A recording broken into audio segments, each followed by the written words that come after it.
మొదటిగా పురుషుల నుండి షేతుబాబాయ్ వచ్చి ఒక పాట పాడతాడు. Praise the lord.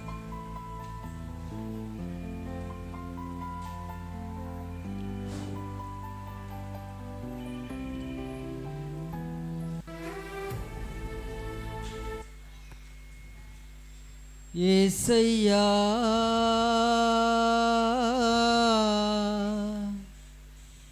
పిలచిన దేవుడవయ్యా, నమ్మదగిన దేవుడవయ్యా. యేసయ్యా పిలచిన దేవుడవయ్యా, నమ్మదగిన దేవుడవయ్యా. చెదరిన నన్ను నీ ప్రేమతో వెదయుడువక వెదకి కనుగొంటివా. చెదరిన నన్ను నీ ప్రేమతో విడువక వెదకి కనుగొంటివా. తొట్టిల్లకుండా కాపాడినావే, వర్ధిల్ల చేసితివే. మార్గము తోడైతివే, తొట్టిల్లకుండా కాపాడినావే, వర్ధిల్ల చేసితివే. మార్గము తోడైతివే. యేసయ్యా యేసయ్యా యేసయ్యా యేసయ్యా యేసయ్యా యేసయ్యా యేసయ్యా పిలచిన దేవుడవయ్యా, నమ్మదగిన దేవుడవయ్యా. నా ప్రాణము నీకై ఆశతో చూచుచున్నది నా ప్రియుడా. నా ప్రాణము నీకై ఆశతో చూచుచున్నది నా ప్రియుడా. కనురెప్ప పాటున నీ కౌగిలిలో ఒదిగిపోవాలని ఆశ కలిగుంటేనే. కనురెప్ప పాటున నీ కౌగిలిలో ఆశ కలిగుంటేనే. కనురెప్ప పాటున నీ కౌగిలిలో ఒదిగిపోవాలని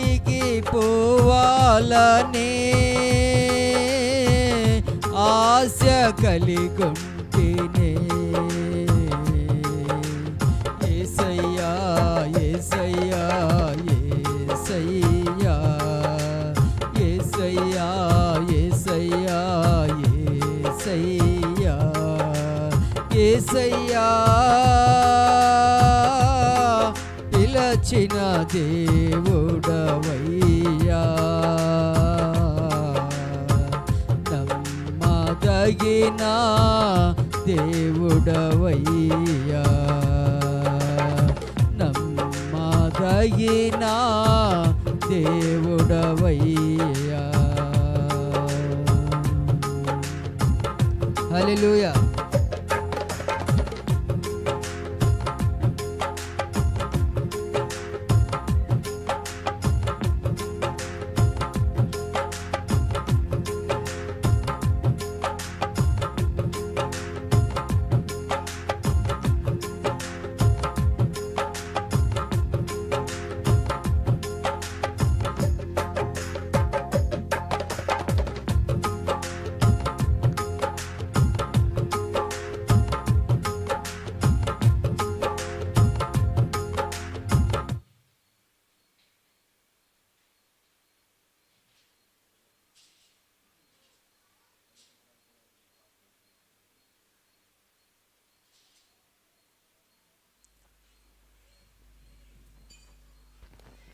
లలితమ్మ గారు వచ్చి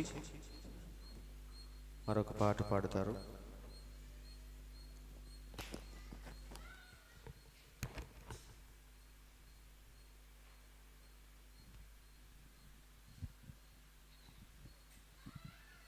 హల్లెలూయా. అదిగదిగో పరలోకము నుండి దిగి వచ్చే వధువు సంఘము, వరుని వలె పరిపూర్ణ సౌందర్యమును ధరించుకొన్నది. అదిగదిగో పరలోకము నుండి దిగి వచ్చే వధువు సంఘము,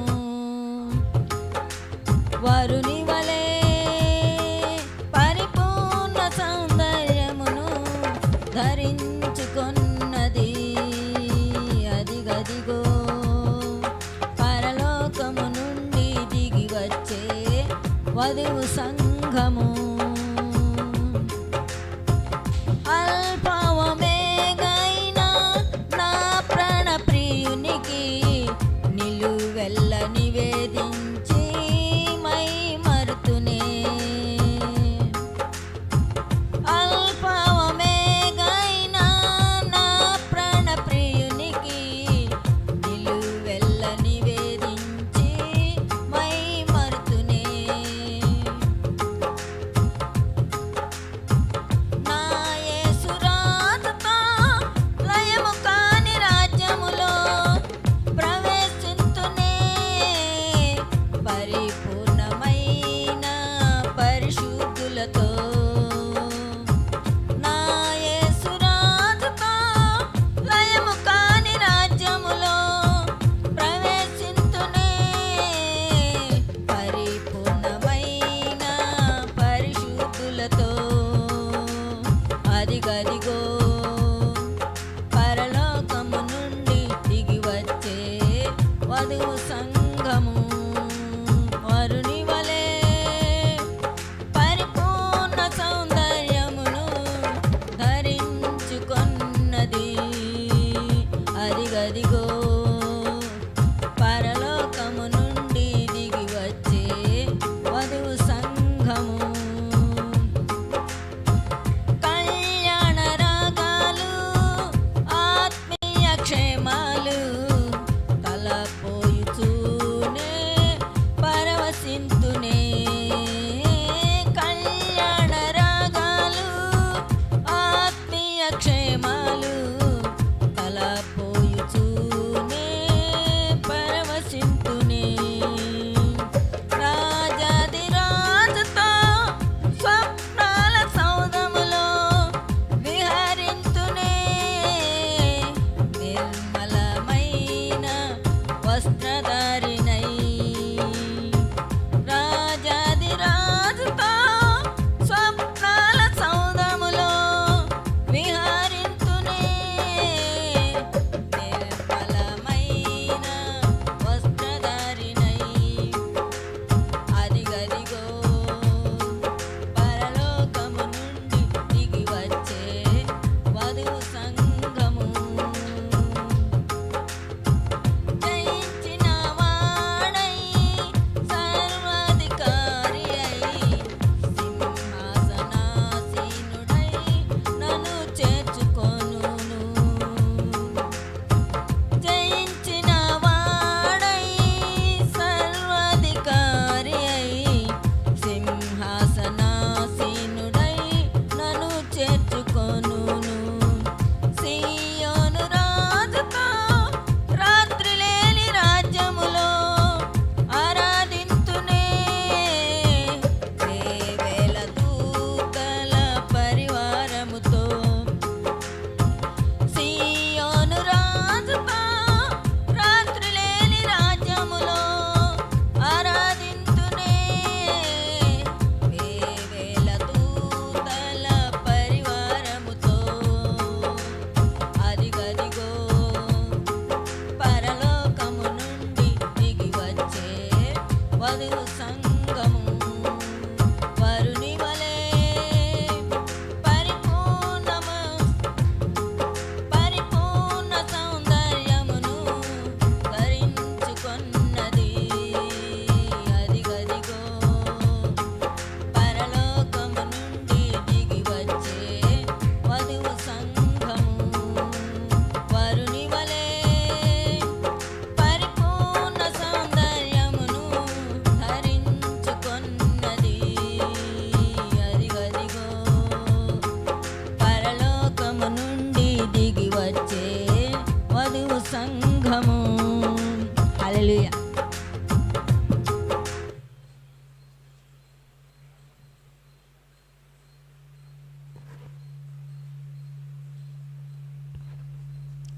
మంచిది.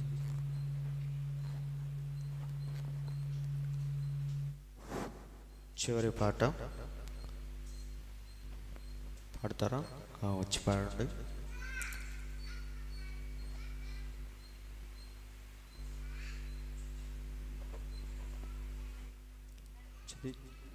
చివరి పాట షారూను పాడిన తర్వాత పాటల కార్యక్రమాన్ని ముగించుకుందాం.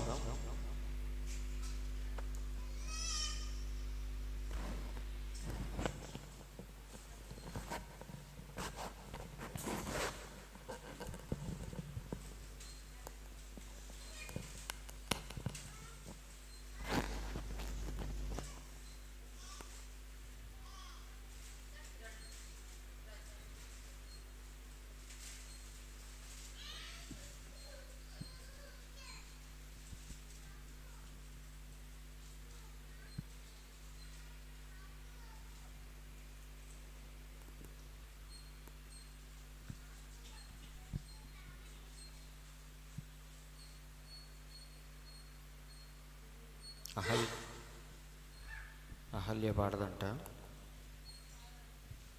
సరే. నేనెందుకని నీ సొత్తుగా మారితిని యేసయ్యా నీ రక్తముచే కడుగబడినందున నేనెందుకని నీ సొత్తుగా మారితిని యేసయ్యా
మంచిది. పాటలు ఇంతటితో ముగించుకుందాం.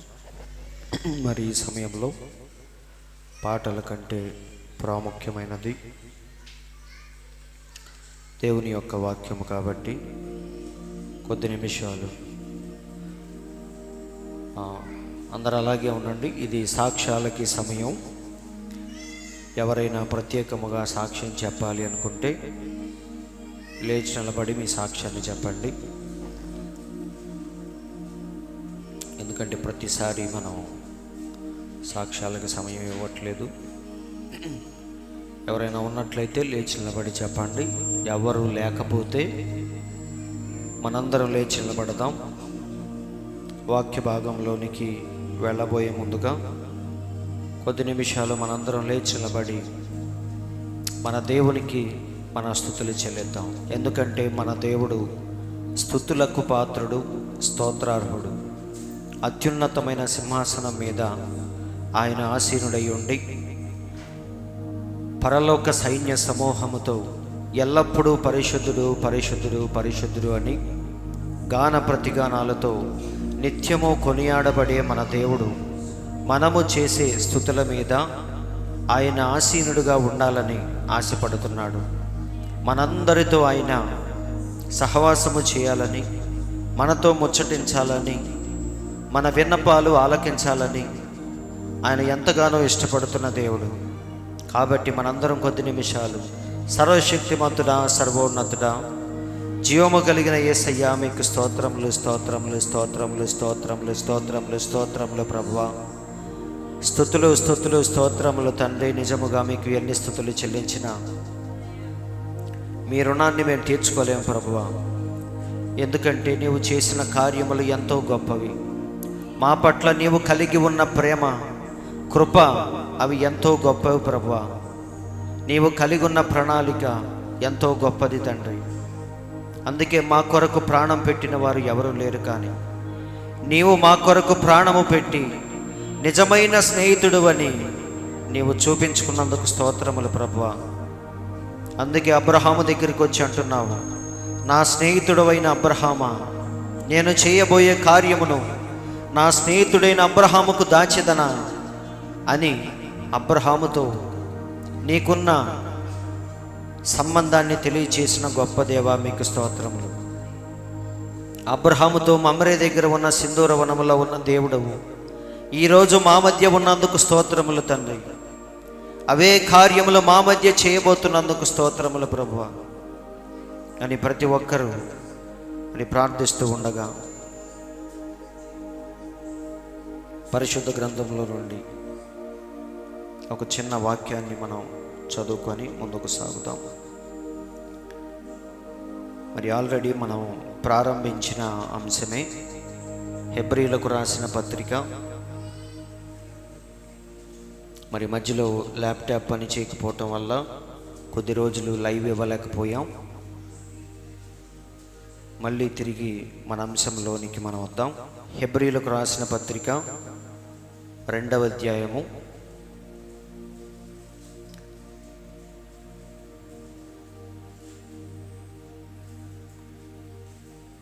1 నుంచి కొన్ని మాటలు చూద్దాం. హెబ్రీలకు రాసిన పత్రిక 2వ అధ్యాయము 1 నుంచి. కావున మనము వినిన సంగతులను విడిచిపెట్టి కొట్టుకొని పోకుండానట్లు వాటి యందు మరి విశేష జాగ్రత్త కలిగి ఉండవలెను.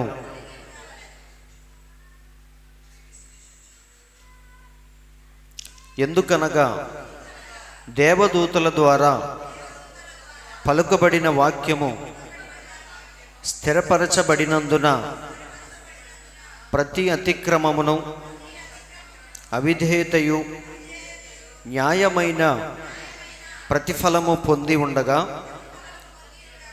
ఇంత గొప్ప రక్షణను మనము నిర్లక్ష్యము చేసిన ఎడల ఎలాగూ తప్పించుకుందాము. అట్టి రక్షణ ప్రభు బోధించుట చేత ఆరంభమై దేవుడు తన చిత్తానుసారముగా సూచక క్రియల చేతను మహత్కార్యముల చేతను నానా విధములైన అద్భుతముల చేతను వివిధములైన పరిశుద్ధాత్మ వరములను అనుగ్రహించుట చేతను వారితో కూడా సాక్ష్యమిచ్చుచుండగా వినిన వారి చేత మనకు దృఢపరచబడెను. చాలండి. మరి వాక్యము నిమిత్తం యెషయా బ్రదరు చిన్న ప్రార్థన చేస్తాడు. షేతు బాబాయ్ చేస్తాడు చిన్న ప్రార్థన.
ఆమేన్.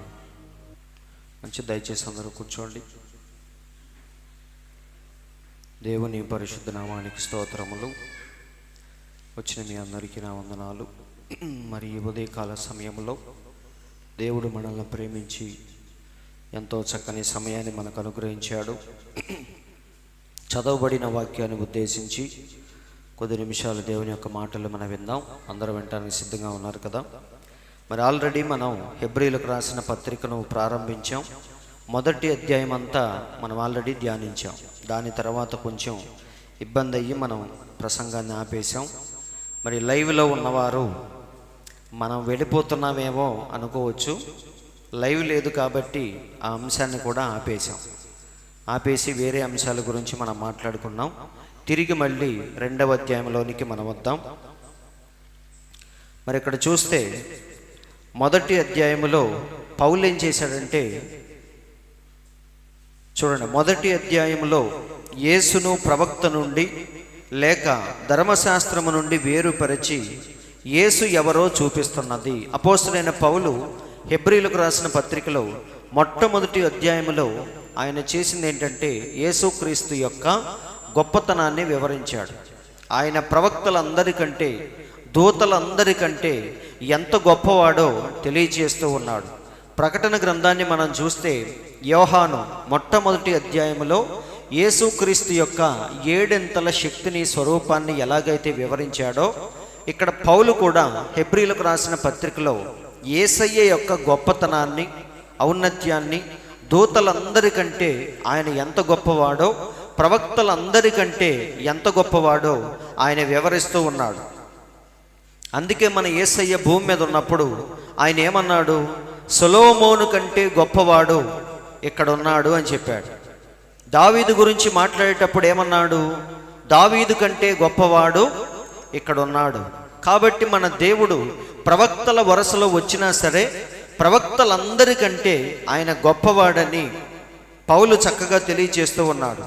ఇప్పుడు మొదటి అధ్యాయము యేసుక్రీస్తును ఉన్నత స్థితిలో పెట్టుచున్నది. కనిపిస్తుందిగా అందరికీ? కావున ఆయనే ముఖ్యమైన వాడుగా ఉన్నాడు. మొదటి అధ్యాయములో పౌలు ప్రభువైన యేసును గణపరచుట మనము కనుగొంటిమి.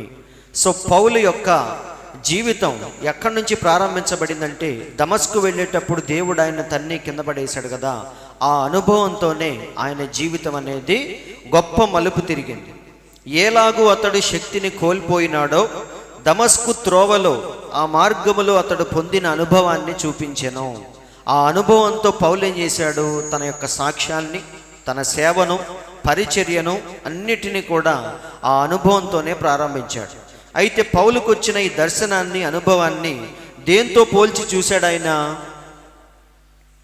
వాక్యముతో పోల్చి చూశాడు. మనకొచ్చిన కల కానీ, దర్శనము కానీ, మనకొచ్చిన ప్రేరేపణ కానీ ఏదైనా సరే అది వాక్యముతో ఏమవ్వాలంటే సరిపోవాలి, సరితూగాలి. వాక్యముతో సరిపోకపోతే నీకు ఎంత మంచి దర్శనం వచ్చినా, కల వచ్చినా అది అబద్ధమే. ఈ విషయాలన్నీ ఆల్రెడీ మనం చూసాం. మనం వచ్చి ఎక్కడి నుంచోవాలి? ఊరీము తుమ్మీము దగ్గర నిలబడాలి. మనకొచ్చిన దర్శన భావాన్ని చెప్పాలి. అప్పుడు ఆ ఊరీము తుమ్మీము ఏమవ్వాలి? సమ్మతించాలి. ఎప్పుడైతే ఆ రాళ్ళన్నీ మెరుస్తాయో అప్పుడు నీకు వచ్చిన కళ నిజమైందని. అలాగే ఈరోజు మనం నేటి ఊరీము తుమ్మీము దగ్గరికి మనం రావాలి. నేడు ఊరీము తుమ్మీము ఏదంటే దేవుడిచ్చిన వాక్యమే. కాబట్టి వాక్యం ఏం చేయాలి? మనకు వచ్చిన ప్రతిదాన్ని కూడా సమ్మతించాలి, సపోర్ట్ చేయాలి. అందుకే పౌలు ఏం చేశాడంటే, దేవుడు తన్ని కింద పడేయంగానే లేచి వాక్యం చెప్పేలేదు ఆయన. ఆ అనుభవాన్ని దేంతో పోల్చాడు? వాక్యముతో, లేఖనములతో సరిపోల్చి ఎప్పుడైతే పర్ఫెక్ట్గా ఆయనకు ఒక క్లారిటీ వచ్చిందో అప్పుడు ఆయన సువార్త చేయటానికి ప్రారంభించాడు. అవునా? కాబట్టి మనకు వచ్చేది ఏదైనా సరే దేంతో మనం సరిపోల్చి చూడాలి? వాక్యముతో మాత్రమే. అందరూ ఆలకిస్తున్నారా? కాబట్టి ఇక్కడ చూడండి, పౌలు దేనినైనా ప్రకటించే ముందు అది ఒప్ప లేక తప్ప, లేఖనానుసారమైనదా కాదా అని కనుగొనుటకు ఎక్కడికి వెళ్ళాడు ఆయన? ఐగుప్తు దేశానికి వెళ్ళాడు. అరేబియా దేశానికి వెళ్ళి 3 సంవత్సరములు గడిపెను. మీకు ఎప్పుడైనా అది తెలియనా? ఆ పౌలు మార్చబడిన తరువాత అతడు ఐగుప్తు దేశమునకు వెళ్ళి 3 సంవత్సరములు ఉండెను. ఈ 3 సంవత్సరాల్లో దేవుడు ఆయనకి ఈ జ్ఞానాన్ని అంతా కూడా నేర్పించాడంట. ఇక్కడ చూడండి, అక్కడ నివసించి మరి అక్కడ ఈ గొప్ప జ్ఞానమును అతడు నేర్చుకొనెను.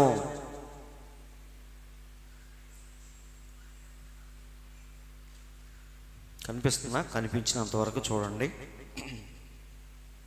అంటే నాకు క్లియర్గా ఉంది, మీకు సరిగ్గా లేనట్టుంది. కాబట్టి ఇక్కడ చూడండి, ఇప్పుడు పౌలు చూసింది నిజంగా ఏం చూశాడు? ఆయన యేసయ్యను చూశాడు. అయితే యేసయ్య ఎలా కనిపించాడు?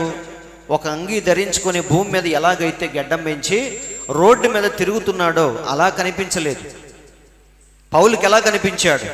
ఒక గొప్ప వెలుగుగా కనిపించాడు, అగ్నిస్తంభముగా కనిపించాడు. అందుకే పౌలు ఏమన్నాడంటే, ప్రభువా నువ్వు ఎవరివి అని అడిగాడు. అవునా? అదే యేసయ్య మామూలు బట్టల్లో మనలాగా కనిపించుంటే ఎవరా మనిషి అనేవాడు. కానీ పౌలు ఏమన్నాడు? ప్రభువా నువ్వు ఎవరివి? ప్రభువా అన్నాడంటే దాని అర్థం ఏంటి? ఆ గొప్ప వెలుగు దేవుడే అని తెలుసుకున్నాడు. అయితే ఎవరాయన? ఎందుకు నన్ను కింద పడేశాడని పౌలుకు డౌట్ వచ్చింది. అందుకే ఏమన్నాడు? ప్రభువా నువ్వు ఎవరివి అన్నప్పుడు దేవుడేమన్నాడు? నీవు హింసించుచున్న యేసుని అని చెప్పాడు. అప్పుడు పౌలుకి క్లారిటీ వచ్చింది. ఏమనంటే, పాత నిబంధన నుండి, ఆది కాండము నుండి వెలుగ్గా ఉన్నవాడు ఎవరో కాదు కానీ ప్రభువైన యేసుక్రీస్తే. ఆయనే అగ్నిస్తంభముగా ఉండి పాత నిబంధనలో తన ప్రజలందరినీ అరణ్య మార్గము గుండా నడిపించిన అగ్నిస్తంభమే ఈరోజు నాకు కనిపించిన అగ్నిస్తంభం. కాబట్టి పాత నిబంధనలో ఉన్న యెహోవాయే, కొత్త నిబంధనలో ఉన్న యేసుక్రీస్తుని పౌలుకి ఏమొచ్చింది? ఆ స్పష్టత, క్లారిటీ అనేది వచ్చింది. కాబట్టి ఇక్కడ చూడండి, ప్రవక్త అంటున్నాడు, అయితే ఇప్పుడు ఇక్కడ యేసు ఒక గొప్ప వెలుగుగా ఉండెను. పౌలును దర్శించినప్పుడు మన దేవుడు ఎలా ఉన్నాడు? ఒక గొప్ప వెలుగుగా ఉన్నాడు. నీవు జ్ఞాపకము చేసుకున్నట్లయితే ఆది యందు యేసు వెలుగై ఉండెను. అవునా? ఆది కాండములో సమీపింపరాని తేజస్సులో మన దేవుడు ఎలా ఉన్నాడు? అగ్నిహోత్రుడుగా ఉండి గొప్ప వెలుగై ఉన్నాడు. యేసు దేవునిలో నుండి బయలు వెళ్ళిన వాక్యమై ఉండెను. మరియు ఆయన ఇశ్రాయేలు సంతతిని అరణ్యము గుండా నడిపించిన నిబంధన దూతయ్య ఉన్నాడు. అవునా? అందరు అక్కడే ఉన్నారు కదా. మొన్న చెప్పా నేను, ఇప్పుడు వారిని నడిపించిన నిబంధన దూత ఎవరు? ప్రభు అయిన యేసుక్రీస్తు. అందుకే పౌలు ఏమంటున్నాడు? అందరూ ఆత్మ సంబంధమైన ఒకే బండలోనిది త్రాగిరి, ఆ బండ క్రీస్తే అన్నాడు. కాబట్టి ఇక్కడ ప్రవక్త అదే అంటున్నాడు. ఆయన నిబంధన దూతగా ఉండి, అగ్ని స్తంభముగా ఉండి ఇశ్రాయేలీయులందరినీ నడిపించాడు పాత నిబంధనలో. కాబట్టి మనం 2వ అధ్యాయంలోనికి వద్దాం. ఇదంతా కూడా 1వ అధ్యాయంలో పౌలు ఆల్రెడీ వివరించాడు. ఆ వెలుగు గురించి, అగ్నిస్తంభం గురించి, పాత నిబంధనలో ఉన్న దేవుడు కొత్త నిబంధనలో ఎలా మార్పు చెందాడో, కుమారుడుగా ఎలా వచ్చాడో, ఈ విషయాలన్నీ 1వ అధ్యాయంలో చెప్పాడు. ఇప్పుడు 2వ అధ్యాయంలోనికి మనం వద్దాం. కావున మనము వినిన సంగతులను విడిచిపెట్టి కొట్టుకొని పోకుండునట్లు వాటి యందు మనం ఏం చేయాలి? విశేషమైన జాగ్రత్త కలిగి ఉండవలెను. ఈరోజు క్రైస్తవుడు మనం ఏదైతే వాక్యాన్ని వింటున్నామో, ఏదైతే మన జీవితంలో అనుభవాన్ని కలిగి ఉన్నామో, వాటిని మనం ఏం చేయాలి? విశేషమైన జాగ్రత్త కలిగి ఉండాలి. వాటిని మనం విడిచిపెట్టకూడదు. ఇప్పుడు నువ్వు ఒక వాక్యాన్ని విన్నావు చర్చికి వచ్చి, ఈ వాక్యాన్ని బయటికి వెళ్ళగానే మనం ఏం చేస్తాం? ఇక్కడ కూర్చున్నంతసేపు ఏమనిపించింది? అబ్బా, దేవుని కోసం ఏదో ఒకటి చెయ్యాలి, పరిగెత్తాలి అనిపించింది. కానీ బయటికి వెళ్ళగానే అపవాది ఏం చేస్తాడంటే వాక్యాన్ని తీసుకొని వెళ్ళిపోతాడు. అందుకే మన దేవుడు విత్తనాల గురించి చెప్పాడు. అవునా? ఏమని చెప్పాడు? కొన్ని విత్తనాలు ఎక్కడ పడినాయి? త్రోవ పక్కన పడినాయి. అప్పుడు వెంటనే ఆకాశ పక్షులు వచ్చి ఆ విత్తనాలను ఏం చేసినాయి?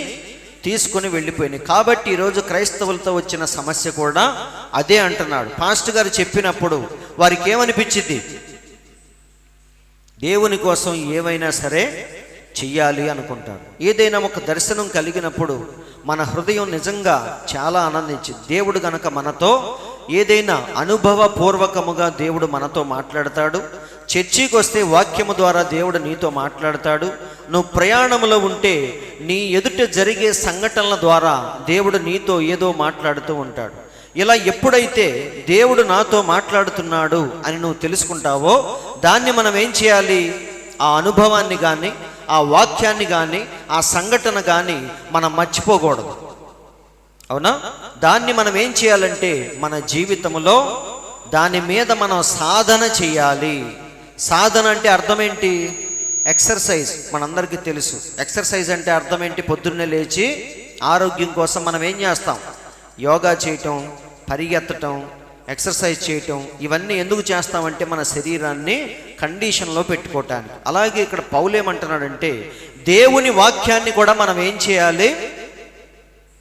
ఇక్కడ విని చక్కగా గంతులేసి ఆమెనని చెప్పి బయటికి వెళ్ళిపోగానే వాటిని మనం మర్చిపోకూడదు. వాటిని మనం ఏం చేయాలి? వాటి గురించి తీవ్రంగా మనం ఆలోచించాలి. వాటి మీద మనం సాధన చేయాలి. అవునా? ఎప్పుడైతే మనం అలా సాధన చేస్తామో ఆ వాక్యం మనకేమైంది? మనలో జీవాన్ని పుట్టించింది. అలా కాకుండా వినేసి హ్యాపీగా మనం మర్చిపోతే ఎక్కడేసిన గొంగలంటే మన ఆత్మీయ జీవితాలు ఎన్ని సంవత్సరాలైనా సరే అక్కడే ఉంటాయి. అందుకే అంటున్నాడు, కావున మనము వినిన సంగతులను విడిచిపెట్టి కొట్టుకొని పోకుండునట్లు వాటి యందు మనం విశేషమైన జాగ్రత్త కలిగి ఉండాలి. ఎలాంటి జాగ్రత్త? విశేషమైన జాగ్రత్త. అంటే అర్థం ఏంటి? వినే ప్రతి మాట అది దేవుడు చెప్పిన మాటగా ముందు భావించాలి. అది పాస్టర్ గారి మాట కాదు. వింటున్నారండి? ఎందుకంటే ఈ వాక్యం నేను రాసింది కాదు. ప్రవక్త చెప్పిన కోడ్స్ అవి నేను రాసుకొచ్చినవి కాదు. అవన్నీ కూడా దేవుడు చెప్పిన మాటలు, దేవుడు ప్రవక్త ద్వారా చెప్పిన కోడ్స్ అవి. కాబట్టి వాటిని వినేటప్పుడు మనం ఏం చేయాలి? వాటిని జాగ్రత్తగా మనం పట్టుకోవాలి. మన హృదయంలో పడిన వాక్యం అపవాది వచ్చి తీసుకుని పోకుండా వాటిని మనం ప్రతిరోజు సాధన చేస్తూ ఉండాలి. అందరూ ఆలకిస్తున్నారండి?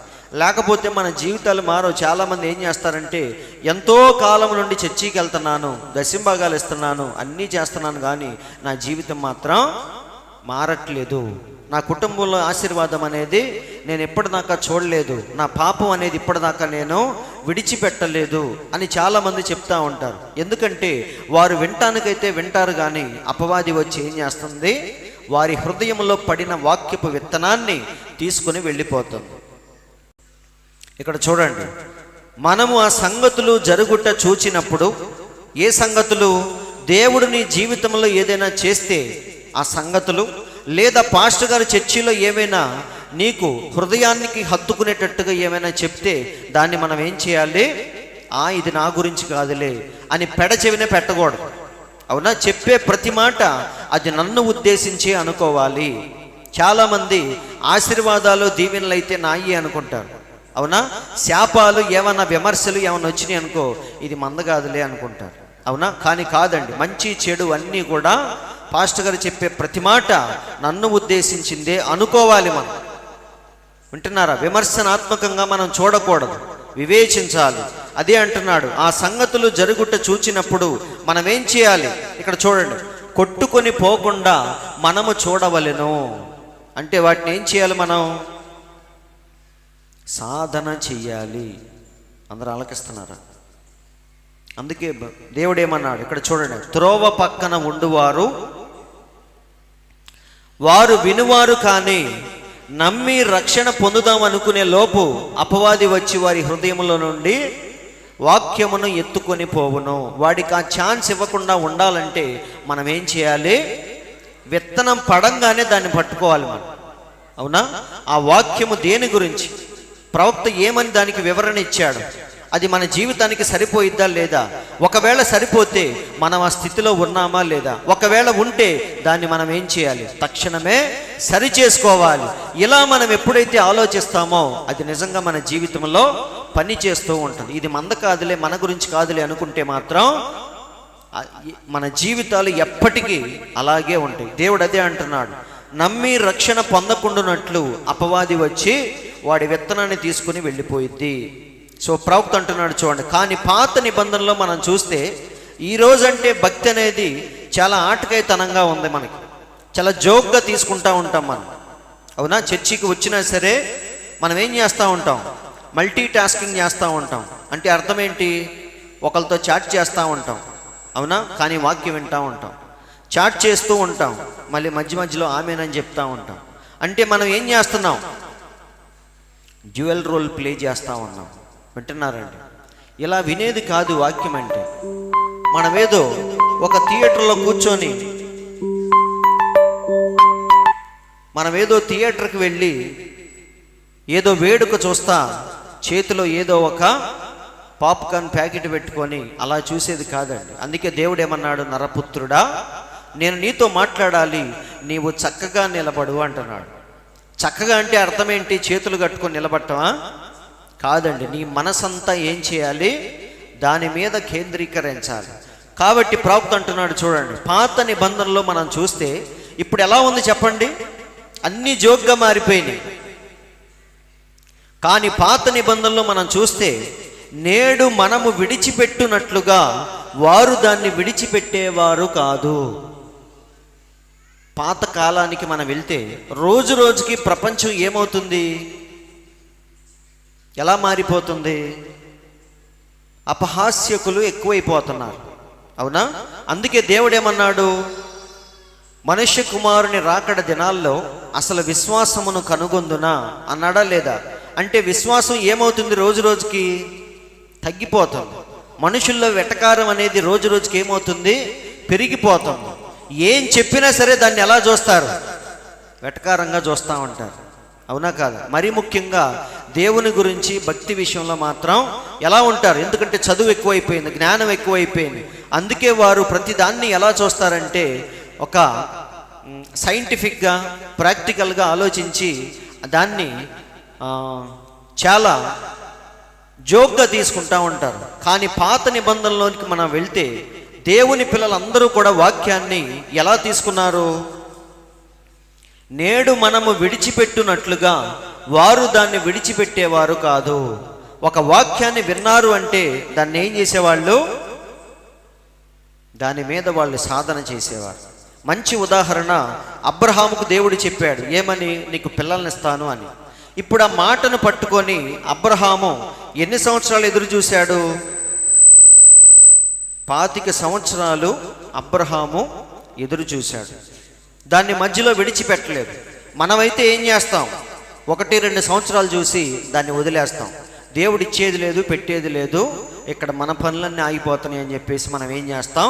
ఇచ్చినప్పుడు మళ్ళీ వచ్చినప్పుడు చూద్దాంలే అని మన పనిలో మనం నిమగ్నం అయిపోతాం. కానీ అబ్రహాం మాత్రం ఆ మాటను చాలా సీరియస్గా తీసుకున్నాడు. దానికోసం తన స్వదేశాన్ని విడిచిపెట్టాడు. అన్నిటినీ విడిచిపెట్టి ఆ వాక్యము నిమిత్తం వెళ్ళిపోయాడు ఆయన. అదే ప్రవక్త అంటున్నాడు, నేడు మనము విడిచిపెట్టినట్లుగా వారు దాన్ని విడిచిపెట్టేవారు కాదు. కేవలము బయటకు వెళ్ళి ఏ విధమైన భావోద్రేకము లేక ఏదో ఒకటి వాళ్ళు కలిగి ఉండేవాళ్ళు. అంటే వాక్యములో ఉన్న ఎమోషన్ని వారు చూపించేవారు. అర్థమవుతుందా? ఇప్పుడు ఇక్కడేమో వాక్యం చెప్పినప్పుడు మనం రగిలిపోతాం, దేవుని కోసం ఏదో ఒకటి చేయాలని. కానీ బయటికి వెళ్ళగానే మన రక్తం చల్లబడిపోయింది. అవునా కాదా? మళ్ళీ చూద్దాంలే అనుకుంటారు. మళ్ళీ ఆదివారం రాగానే దేవుడు మనల్ని ఏం చేస్తాడు? వాక్యముతో మండిస్తాడు. మళ్ళీ ఊగిపోతాం. మళ్ళీ బయటికి వెళ్ళగానే మనం ఏం చేస్తాం? మళ్ళీ చల్లబడిపోతాం. ఏలియా ఏం చేశాడు? కర్మేలు పర్వతం మీద 400 మందిని అడ్డంగా నరికించాడు చెప్పాలంటే. కానీ ఆ సీన్ అయిపోగానే ఏలియా మళ్ళీ బదరీ వృక్షం కింద పడుకొని మరణాపేక్ష గలవాడై పడుకున్నాడా లేదా? అంటే ఆ ఊపు ఏమైంది? తగ్గిపోయింది. ప్రవక్త అదే అంటున్నాడు. కాబట్టి మనం ఎప్పుడు కూడా అలా ఉండకూడదు అంటున్నాడు. చూడండి, మనము దాన్ని పోగొట్టుకొనుచున్నాము. రోజు రోజుకి ఏమవుతుంది? వాక్యం చెప్పేవారు ఎక్కువైపోయారు, చర్చీలు ఎక్కువైపోయినాయి. కానీ వాక్యాన్ని గైకొనేవారు మాత్రం రోజు రోజుకి తగ్గిపోతున్నారు. దాన్ని మనం ఏం చేస్తున్నాం? రోజు రోజుకి పోగొట్టుకుంటున్నాం. ఆ సీరియస్నెస్ అనేది ఎవరిలో ఈ రోజు లేదు అంటున్నాడు ప్రవక్త. అయితే దేని వల్ల పోగొట్టుకుంటున్నామంటే కారణాలు చిన్న చిన్నవే. ఏంటవి? ఏంటి ఆ కారణాలు? మనలో మనకి ఐక్యత లేకపోవటం, అవునా? క్రమంగా చర్చికి రాకపోవటం, సరిగ్గా ప్రార్థనలో పాల్గొనకపోవటం, మనలో మనకి చిన్న చిన్న విభేదాలు రావటం, వీటన్నిటి వల్ల ఏమవుతుందంటే వాక్యము మనలో పనిచేయకుండా పోతుంది. అదే అంటున్నాడు ప్రవక్త. చూడండి, మనము దేవునితో ఉన్న అనుభవాన్ని కోల్పోవచ్చున్నాము. వాక్యం అయితే వింటున్నాం, అవునా? కానీ ఆ వాక్యం మనలో మాత్రం పని చేయట్లేదు. ఎందుకంటే మనం ఏం చేస్తున్నాం? వింటున్నాం, బయటికి వెళ్ళగానే విడిచిపెట్టేస్తున్నాం. కాబట్టి క్రీస్తు శరీరమును అనైక్యపరచుచున్నాము. శరీరము ఒక్కటే, కానీ అవయవాలు అనేకమైనవి. అన్నీ ఉన్నా సరే శరీరం ఒక్కటిలాగే పనిచేస్తూ ఉంటుంది. అలాగే యేసుక్రీస్తు యొక్క శరీరంలో మనందరం ఏమై ఉన్నాం? అవయవములుగా ఉన్నాం, అవునా? నీకు నాకు మధ్య ఇక్కడ చూడండి, ప్రవక్త ఏమన్నాడు? క్రీస్తు శరీరమును అనైక్యపరచుచున్నాము. అనైక్యపరచడం అంటే ఏంటి? ఐక్యపరచడం అంటే ఒకటి చేయటం. అనైక్యపరచడం అంటే మనలో మనకి విభేదాలు వచ్చి నీ దారి నువ్వు చూసుకో, నా దారి నేను చూసుకుంటానని ఎవరికి వాళ్ళు విడిపోవటం. ప్రవక్త అదే అంటున్నాడు. కాబట్టి మనము ఎన్నడూ విభజించరాదు. మనలో మనకెప్పుడు కూడా విభజనలు రాకూడదు అంటున్నాడు. మన ఆలోచనల్లో భేదములు ఉండవచ్చు, కానీ మన హృదయములు మాత్రం అతుక్కున్నట్టుగా ఉండాలి. ప్రవక్త ఏమంటున్నాడు? మన ఆలోచన వేరై ఉండొచ్చు. ఎందుకంటే నీకు నచ్చింది నాకు నచ్చదు. నీ అలవాట్లు అభిరుచులు వేరై ఉండొచ్చు, నా అలవాట్లు నా అభిరుచులు వేరై ఉండొచ్చు. కానీ మన ఉద్దేశం మాత్రం ఒకటిగానే ఉండాలి. కాబట్టి ప్రవక్త అంటున్నాడు, మన ఆలోచనల్లో భేదములు ఉండొచ్చు, కానీ హృదయాలు మాత్రం ఎలా ఉండాలి? అతుక్కుపోయి ఉండాలి. ప్రవక్త అంటున్నాడు. అందుకే దేవుడు మనల్ని గొర్రెలతో పోల్చాడు. గొర్రెలు ఎలా ఉంటాయి? అతుక్కొని ఉంటాయి. అవి ఎందుకు అతుక్కుంటాయో ఆల్రెడీ చెప్పాను మీకు. ఎందుకంటే దాని వేడి దీనికి, దీని వేడి దానికి ఏమవ్వాలి? వెళ్ళాలి. నీ బాధలు నేను పంచుకోవాలి, నా బాధల్లో నువ్వు పంచుకోవాలి, నా ఆనందాన్ని నువ్వేం చేయాలి? షేర్ చేసుకోవాలి. అందుకే గొర్రెలు ఎలా ఉంటాయి? సంతలో అతుక్కొని ఉంటే రోడ్డు మీద ఎప్పుడన్నా మీరు చూడండి, అవన్నీ ఆగిపోయినప్పుడు ఏం చేస్తాయి అంటే ఏం చేయాలో తెలియక ఒకదాంతో ఒకటి అతుక్కొని నుంచి ఉంటాయి. వెళ్ళేటప్పుడు విడివిడిగా వెళ్తాయి, కానీ మధ్యలో ఏమైనా సడన్గా ఏమన్నా సౌండ్ వచ్చినా లేదా బస్సులు అవన్నీ వచ్చి అవి ఇరుక్కుపోయినప్పుడు ఏం చేస్తాయి అంటే ఒకదాంతో ఒకటి దగ్గరికి వెళ్ళిపోతాయి. ఎంత గుంపు కాస్త ఏమైందంటే దగ్గరికి వచ్చేసి ఎంత గుంపు అయింది. ఎందుకంటే భయంతో ఏం చేస్తాయి, ఒకదానికొకటి ఆదరణ కొరకు అవి అతుక్కొని ఉంటాయి. ప్రవక్త అదే అంటున్నాడు, మన ఆలోచనల్లో భేదములు ఉండొచ్చు కానీ మన హృదయములు ఎలా ఉండాలి, అతుక్కునిన సహోదరులముగా ఉండేదము. అందరు ఆలకిస్తున్నారా? అలాగుండవలనని దేవుడు కోరుచున్నాడు. అవునా? కాబట్టి మనం ఎలా ఉండాలి? ఎప్పుడైతే ఇలా ఉంటామో వాక్యము మన జీవితంలో ఏం చేసిద్ది, పని చేస్తూ ఉంటుంది. ఎందుకంటే నేను కొంచెం సన్నగిల్లిపోవచ్చు భక్తి జీవితంలో, అప్పుడు నువ్వేం చేస్తావు, నన్ను చర్చికి రాకుండా ఇంట్లో ఉన్నా అప్పుడు నువ్వేం చేస్తావు, వెంటనే నాకు ఫోన్ చేసి ఏంటి ఎందుకు రాలేదు, ఏంటి ఈరోజు ఇబ్బంది అని చెప్పేసి, ఏంటి ఈ మాత్రానికే చర్చి మానేస్తున్నావా అని చెప్పి వెంటనే నన్ను బలపరిచి నా చేయి పట్టుకుని ఏం చేస్తారు, రా చర్చికి వస్తే అన్నీ సెట్ అవుతాయి అని చెప్పేసి నన్ను లాక్కొస్తారు. వచ్చిన తర్వాత నాకే అనిపించింది, ఏమని, వచ్చి మంచి పని చేశాను, ఇంట్లో కూర్చుంటే ఏమొచ్చింది. అందరూ ఆలకిస్తున్నారు. అదొక్కటే కాదండి, వేరే ఏదైనా సరే మనం బలహీన పడినప్పుడు మిగతా సహోదరులు ఏం చేయాలి, వాడిని బలపరచాలి. ఒకవేళ పాపంలో ఉన్నా సరే వాడిని ఏం చేయాలి, వాడు పాపంలో పడిపోయాడని వదిలేయటం కాదు, వాడిని మనం ఏం చేయాలి, ఆ పాపంలో నుండి ఎలాగైనా సరే బయటకు తీసుకురావటానికి మనం ప్రయత్నాలు చేయాలి. కాబట్టి ప్రవక్త అంటున్నాడు, వాక్యము మనలో ఎందుకు పని చేయట్లేదంటే మనలో మనకేమున్నాయి, విభేదాలు ఉన్నాయి. కాబట్టి అలా ఉండకూడదు, మనందరం ఒక్కటిగా ఉండాలి అని చెప్తున్నాడు. చూడండి, అందుకే పౌలు అంటున్నాడు తిమోతికి రాసిన పత్రికలో, మనం దేవుని వాక్యాన్ని సాధకము చేయాలి అంటున్నాడు. సాధకం అంటే ఇంగ్లీష్ బైబిల్లో మీరు చూడండి ఎక్సర్సైజ్ అని ఉంటుంది. ఎక్సర్సైజ్ అంటే ఏంటి, పొద్దున్నే లేచి మనం ఏం చేస్తాం, జిమ్కి వెళ్ళి బరువులన్నీ ఎత్తి ఎక్సర్సైజ్ చేస్తామా లేదా? పోలీసులు అయితే పొద్దున్నే పరేడ్ గ్రౌండ్కి వెళ్ళి ఏం చేస్తారు, వారు పరిగెత్తుతూ ఉంటారు. ఇదంతా ఏంటి, నువ్వు విధి నిర్వహణలో ఉన్నంత కాలం నీ బాడీని కండిషన్లో పెట్టుకోవాలి. కాబట్టి పోలీసులు సైనికులు ఏం చేస్తారంటే పొద్దున్నే లేచి శరీరాన్ని కండిషన్లో పెట్టుకుంటా ఉంటారు. అది దాన్ని ఏమంటామంటే సాధకం అంటాం, ఎక్సర్సైజ్ అంటాం.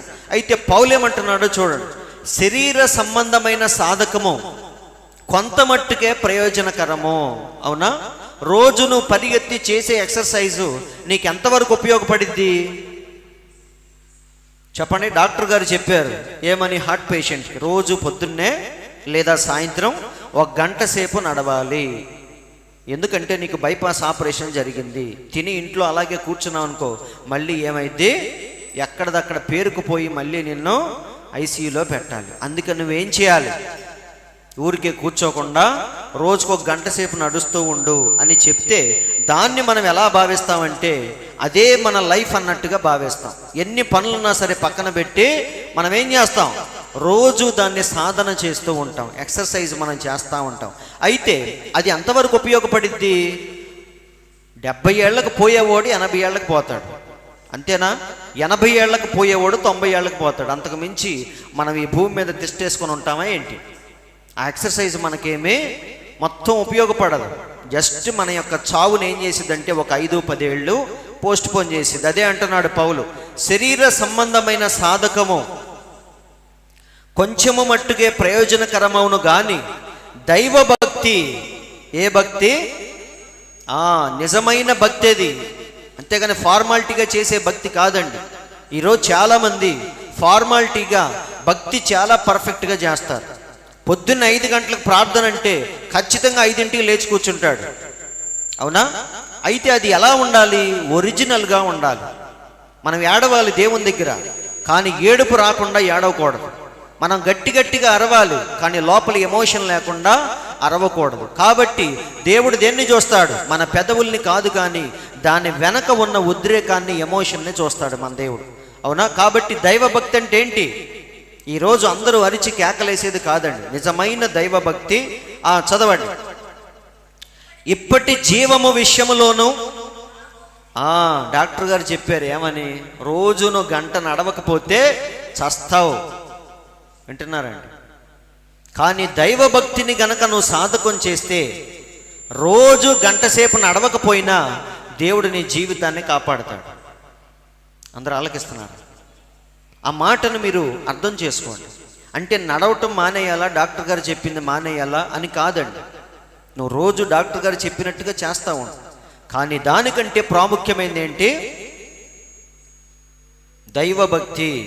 దేవుని దగ్గరికి వచ్చేటప్పుడు సరిగ్గా నువ్వు రోజు వాకింగ్కి వెళ్ళే టైంలోనే పాస్టర్ గారు వాక్యం చెప్తున్నాడు. అప్పుడు నువ్వేం చేయాలి? డాక్టర్ గారు నన్ను ఈ టైంలో వాకింగ్కి వెళ్ళమన్నాడు, నువ్వు ఈ టైంలో వాక్యం చెప్తే నేనేం చేయాలి అని వాదించకుండా మనం ఏం చేయాలి? కూర్చొని వాక్యం వినాలి. అందరూ ఆలకిస్తున్నారు. ఎందుకంటే నువ్వు నడవటం వల్ల బతకట్లేదు, కానీ దేవుని వల్లే నువ్వు బతుకుతున్నావు. అందుకే మీరు గమనిస్తే ఒకసారి మన దేవుడు మార్తా మరియల దగ్గరికి వెళ్ళాడు. వెళ్ళినప్పుడు ఒక ఆమె ఏం చేస్తుంది? మార్తా విస్తారమైన పనులు పెట్టుకొని మన దేవునికి ఏం చేద్దాం, ఏం కూర వండుదాం, ఎక్కడ కూర్చోబెడదాం అని ఆలోచిస్తూ ఆమె అటు ఇటు గంతులేస్తా ఉంది. కానీ మరియ మాత్రం ఏం చేస్తుంది? వెళ్ళి ఆయన దగ్గర కూర్చొని ఆయన చెప్పే వాక్యాన్ని అపురూపంగా భావించి శ్రద్ధగా ఆలకిస్తా ఉంది. చూసింది మార్తకి ఇంకేమైంది? కోపం కట్టలు తెంచుకుంది. డైరెక్ట్గా ఎక్కడికి వచ్చింది? యేసయ్య దగ్గరికే వచ్చి అడుగుతుంది. ఏమని? ఆ రకంగా కూర్చొని నన్ను వదిలేసి వాక్యం ఏంటంటే కనీసం నీకు జాలేయట్లేదా ప్రభువా అని అడిగిందా లేదా? కాబట్టి ఇదంతా ఏంటి? శరీర సంబంధమైన సాధకము నిన్ను 4 రోజులు మాత్రమే ఆరోగ్యముగా ఉంచిద్ది. కానీ దైవభక్తి ఏం చేసిద్ది? మనల్ని ఇప్పటి జీవము విషయములోను రాబోవు జీవము విషయములోను వాగ్దానముతో కూడినదైనందున అది అన్ని విషయములలో ప్రయోజనకరమవును. అవునా? అందరికి అర్థమైందా? కీర్తనల గ్రంథంలో కూడా ఉంటుంది. ఏమని?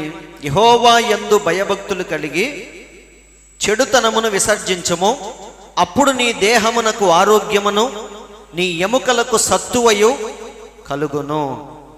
అవునా? కాబట్టి ఇక్కడ ఏముంది చూడండి. ఆరోగ్యం ఎందులో ఉంది? నువ్వు వేసుకునే ట్యాబ్లెట్స్లోనా, నువ్వు చేసే ఎక్సర్సైజ్లోనా? మరి ఎందులో ఉంది? ఆయన పొందిన దెబ్బల్లోనే నీకు స్వస్థత. అవునా? కాబట్టి పౌలు అందుకే అంటున్నాడు, మనం దేన్ని సాధకం చేయాలి? వాక్యాన్ని మనం సాధకం చేయాలి. దేవునిలో ఎక్కువగా గడపటానికి మనం ప్రయత్నించాలి. అవునా? కొంతమంది ఆదివారం చర్చికి రావటమే అదేదో త్యాగం చేసినట్టుగా అనుకుంటా ఉంటారు. అవునా? కానీ కాదండి, అది నువ్వు త్యాగం చేసినట్టు కాదు. దాన్ని నువ్వు తిరిగి ఆశీర్వాదం రూపంలో నువ్వే పొందుకుంటావు దాన్ని. అవునా? దేవుని దగ్గరికి వచ్చినందువల్ల మనకు నష్టమేమీ రాదు. దానివల్ల వేరొక రూపంలో దేవుడు మనకి ఆశీర్వాదాన్ని ఇస్తాడు. అందుకే దావీదేమన్నాడు? జీవితాంతము నేను దేవుని సన్నిధిలో గడపాలనేది నా చిరకాల కోరిక అని చెప్పాడు. ఇక్కడ పౌలు అదే అంటున్నాడు. దైవభక్తి ఇప్పటి జీవము విషయంలోనూ ఈరోజు నీకు ఫుడ్ పెట్టేది కూడా దేవుడే. అందుకే దేవుడేమన్నాడు? ఆకాశ పక్షులను చూడండి, అవి విత్తవు, కోయవు, కొట్లలో కూర్చుకొనవు, కానీ దేవుడు వాటిని ప్రతిరోజు పోషిస్తున్నాడు. మీరు పక్షుల కంటే జంతువుల కంటే శ్రేష్ఠులు కారా అని దేవుడు అన్నాడా లేదా? సో ఫస్ట్ మనం సాధన చేయాల్సింది జీవితంలో దేన్ని? చెప్పండి, దేన్ని? శరీర విషయంలో కాదు, కానీ దైవభక్తి విషయంలో మనం ఎప్పుడు ఎలా ఉండాలి? వేడిగా ఉండాలి. సరేనా? ఎప్పుడు కూడా రక్తం చల్లబడిపోయినట్టుగా మనం ఉండకూడదు. అది ఎప్పుడైనా సరే, ఆదివారం ఒక్కరోజే కాదండి, ప్రతిరోజు మనం ఎలా ఉండాలి? దేవుని విషయంలో రక్తము వేడెక్కినట్టే ఉండాలి. కాబట్టి 2వ వచనంలోనికి మనం వద్దాం. ఫస్ట్ వచనాన్ని మనం చూసాం. 2వ వచనం, ఎందుకనగా దేవదూతల ద్వారా పలుకబడిన వాక్యము స్థిరపరచబడినందున ప్రతి అతిక్రమమును అవిధేయతయు న్యాయమైన ప్రతిఫలము పొంది ఉండగా. చాలా జాగ్రత్తగా చూడండి. 2వ వచనం, ఎందుకనగా దేవదూతల ద్వారా పలుకబడిన వాక్యము స్థిరపరచబడినందున. ఇక్కడ దేవదూతలు అంటే ఎవరు? 2 రెక్కలు కట్టుకొని తెల్లని బట్టలు వేసుకొని కళ్ళలో దర్శనాల్లో మన దగ్గరకు వస్తారు కదా, వాళ్ళ? ఇక్కడ చెప్పబడిన దేవదూతలు వారు కాదండి. ప్రవక్త ఏమన్నాడో చూద్దాం. దేవదూతల ద్వారా పలుకబడిన వాక్యము స్థిరపరచబడినది, మీరు దాన్ని వింటిరా? వాక్యము దేవదూతల ద్వారా పలుకబడినట్లయితే ఇప్పుడు దేవదూత అనగా అర్థమేంటి? వర్తమానికుడు, అంతే కదా. దూత అంటే అర్థం ఏంటి? మెసెంజర్. మెసెంజర్ అంటే అర్థం ఏంటి? వర్తమానికుడు. ఎక్కడి వార్తలు అక్కడికి, అక్కడ వార్తలు ఎక్కడికి మోసుకెళ్లే వాళ్ళనే దూతలు అంటాం. ఇప్పుడు మరియమ్మ దగ్గరికి ఎవరు వచ్చారు? కన్య మరియ దగ్గరికి ఎవరు వచ్చారు? గాబ్రియల్ అనే దూత వచ్చాడు. వచ్చి ఏం చేశాడు? ఇలాగే ఒక కూటం పెట్టాడా? లేదండి. ఆయన ఏదో వార్తను మోసుకొచ్చాడు, దాన్ని చెప్పాడు, తిరిగి వెళ్ళిపోయాడు. కాబట్టి దూతల పనేంటి? వర్తమానాన్ని మోసుకొని రావటమే. కాబట్టి ఇక్కడ చెప్పబడిన దేవదూతలు ఎవరంటే వారు వర్తమానికులై ఉన్నారు. అందరూ ఆలకిస్తున్నారు. ఇక్కడ చూడండి, ప్రవక్త అంటున్నాడు, ఈ ఉదయకాలమున నీవు కూడా ఒక వర్తమానికుడవే. ప్రవక్త ఏమన్నాడు? ఇక్కడ కూర్చున్న మనం కూడా, అంటే దేవుని పిల్లలు కూడా వర్తమానికులే. ఎలా మనం వర్తమానికులం? మన జీవితాన్ని దేవుడు ఎలా మార్చాడో దాన్ని మనం ఏం చేయాలి? లోకానికి సాక్ష్యముగా మనం చెప్పాలి. అవునా? ఈ లోకానికి అందుకే పౌలేమన్నాడు కొరింథీయులకు రాసిన పత్రికలో, మనుషులందరూ చదివే ప్రకటన పలకలు మీరే అన్నాడా లేదా? అవునా? మెత్తని హృదయముల మీద వ్రాయబడిన ప్రకటన పలకలు ఎవరో కాదు కానీ మీరే. ఇప్పుడు లోకం మిమ్మల్ని ఏం చేసిద్ది? చదువుతూ ఉంటుంది. ఒక తాగుబోతును లోకం పట్టించుకోదండి, తెలుసా మీకు? వాడు పగలు రాత్రి తాగుతూ ఉంటాడు, రోడ్డు మీద ఎవరెవరినో తిట్టుకుంటా తిరుగుతూ ఉంటాడు. వాడిని ఒకేలాగా చూస్తారు. అవునా? రోడ్డు మీద వాడు ఎదురు పడితే మనం ఏం చేస్తాం? ఏంట్రా నన్ను తిడుతున్నావు అని చెప్పేసి కాలర్ పట్టుకుంటావా? లేదు, వాడు ఒకలాంటి పిచ్చిలో ఉన్నాడు, అందుకే వాడిని ఏం చేస్తాం? వాడిని వదిలేయండి అంటారు. అవునా కాదా? కానీ ఒకడు దేవునిలోకి వస్తే మాత్రం వాడిని ఏం చేస్తారు అందరూ? రోజు మన దగ్గరికి వచ్చేవాడు ఈ మధ్య రావట్లేదేంటి, కొత్తగా చర్చికి వెళ్తున్నాడేంటి, అవునా, అలవాట్లన్నీ మానేసాడేంటి అని చెప్పేసి ఎప్పుడు వాడి గురించే మాట్లాడుతూ ఉంటారు. అవునా? వాడిని గమనిస్తూ ఉంటారు, ఈ మార్పు నిజమైందా కాదా అని వాడిని పరీక్షిస్తూ ఉంటారు. ఒకరోజు తెలుసుకున్న తర్వాత ఒకరోజు అర్థమైద్ది వాడికి, ఏమని? వాడు నిజంగానే మారిపోయాడని. అప్పుడు వాడిని ఏం చేస్తారు? వద్దులేరా వాడిని చెడగొట్టం ఎందుకని చెప్పేసి పూర్తిగా విడిచిపెడతారు. అంతేకాదండి, నిజంగానే వాడు దేవుణ్ణి కలిగి ఉన్నట్టుగా లోకం వాడి జీవితాన్ని చూసి తెలుసుకుంటుంది. లోకమే తెలుసుకుంటుంది, ఏమని? నిజంగానే వీడికి ఏదో అయ్యింది. అవునా? వాడి జీవితంలో ఎవరిని కలిగి ఉన్నాడు? దేవుణ్ణి కలిగి ఉన్నాడు. అందుకే ఈ మార్పు నిజమైందని లోకమే తెలుసుకుంటుంది. అందుకే పౌలేమన్నాడు, మా ప్రకటన పత్రికలో మీరే. లోకం మిమ్మల్ని ఏం చేసిద్ది? ఇప్పుడు వాక్యాన్ని చదవదు, మిమ్మల్ని చదివిద్ది. మనం అంటే వాక్యం చదువుతున్నాం, కానీ లోకానికి వాక్యం లేదు కాబట్టి ఎవరిని చదివిద్ది? మనల్ని చదివిద్ది, మన జీవితాన్ని చదివిద్ది, మనలో కలిగిన మార్పు నిజమైందా కాదా అని పరీక్షించిద్ది. ఒకరోజు నిజంగానే మన జీవితం మారిందని తెలుసుకున్నప్పుడు వాడికి కూడా దాహం పుట్టింది. అవునా? ఎలా ఉండేవాడు ఎలా మారిపోయాడురా, మనం ఇంకా ఇదే స్థితిలో ఉన్నాం, మనం కూడా ఏదో ఒక రోజు వాడిలాగా మారాలి అనే ఆశ వాడిలో పుట్టింది. అవునా? కాబట్టి ప్రవక్త అంటున్నాడు, చూడండి, ఇక్కడ కూర్చున్న మనందరం కూడా ఏదో ఒక దానికి వర్తమానికులుగా ఉన్నాం. దేవుని పిల్లలు మంచి వార్తకు వర్తమానికుడవు లేదా చెడ్డ వార్తకు వర్తమానికుడవు. ఒక తాగుబోతు దేనికి వర్తమానికుడు? దెయ్యాన్ని కలిగి ఉన్నాడు అని చూపించటానికి వాడు వర్తమానికుడు. వాడిని చూస్తేనే అర్థమైంది, ఏమని? అపవాదిని కలిగి ఉన్నాడు, ఇక వాడి బతుకంతే అని. అయితే దేవుని పిల్లల్ని చూసినప్పుడు వారికి కూడా అర్థమైంది, ఏమని? వీరు నిజంగా దేవుణ్ణి కలిగి ఉన్నారు. కాబట్టి దేవుని పిల్లలందరూ మంచికి వర్తమానికులు, అపవాది పిల్లలందరూ కూడా చెడుకు వర్తమానికులుగా ఉన్నారు. వాళ్ళని చూస్తేనే అర్థమైంది, ఏమని? వాడు ఏదైతే కలిగి ఉన్నాడో వాడి జీవిత విధానాన్ని చూస్తే అర్థమైంది. చూడండి, మనము ఇక్కడ చూడండి, మరియు మనము పాపలోకమునకు దేవుని వర్తమానికులము. ఈ పాయింట్ అర్థమైందా? మనము దేనికి? పాపలోకమునకు దేవుని యొక్క వర్తమానికులము. మనం వెళ్ళి వాక్యం చెప్పాల్సిన పని లేదు, కానీ మన జీవిత విధానము ద్వారా అనేక మంది దేవుని గురించి తెలుసుకుంటారు. కాబట్టి మనందరం లోకానికి వర్తమానికులమే.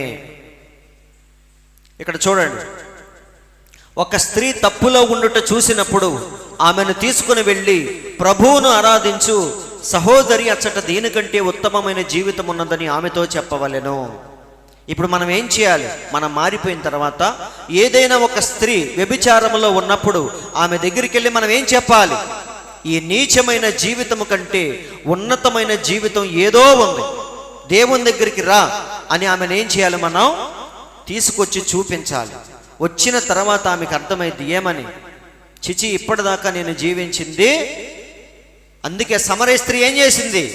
కొండను అక్కడే విడిచిపెట్టింది. కొండతో వెళ్ళలేదు ఆమె. వచ్చేటప్పుడు కొండను తీసుకొని వచ్చింది, కానీ వెళ్ళేటప్పుడు ఆ బావి దగ్గరే కొండను విడిచిపెట్టి ఆమె పరిగెత్తుకుంటూ వెళ్ళింది. వచ్చేటప్పుడు దాహముతో వచ్చింది, కానీ వెళ్ళేటప్పుడు దేవుడు ఆ దాహాన్ని ఏం చేశాడు? పూర్తిగా తీసేశాడు. అందుకే కొండను అక్కడ విడిచిపెట్టి ఊరిలోనికి పరిగెత్తింది. కాబట్టి ఒక శ్రేష్టమైన జీవితం ఉందని మనం ఏం చేయాలి? వారికి తెలియచేయాలి. అందుకే దేవుడు మనల్ని కూడా ప్రతి ఒక్కడు ఒక వర్తమానికుడే, ఒక దూతే అని చెప్తున్నాడు. అలాగే రోగి అయి ఉన్నవాడి దగ్గరికి వెళ్ళి మనం ఏం చెప్పాలి? డాక్టర్ గారు చెప్పాడు ఏమని, ఇక మేము కూడా ఏం చేయలేమని. వాడు కూడా ఎలా ఉంటాడు? ఇక నా బతుకు ఇంతే అంటాడు. అప్పుడు దేవుని తెలుసుకున్నవాడు వెళ్ళి ఏం చెప్పాలి?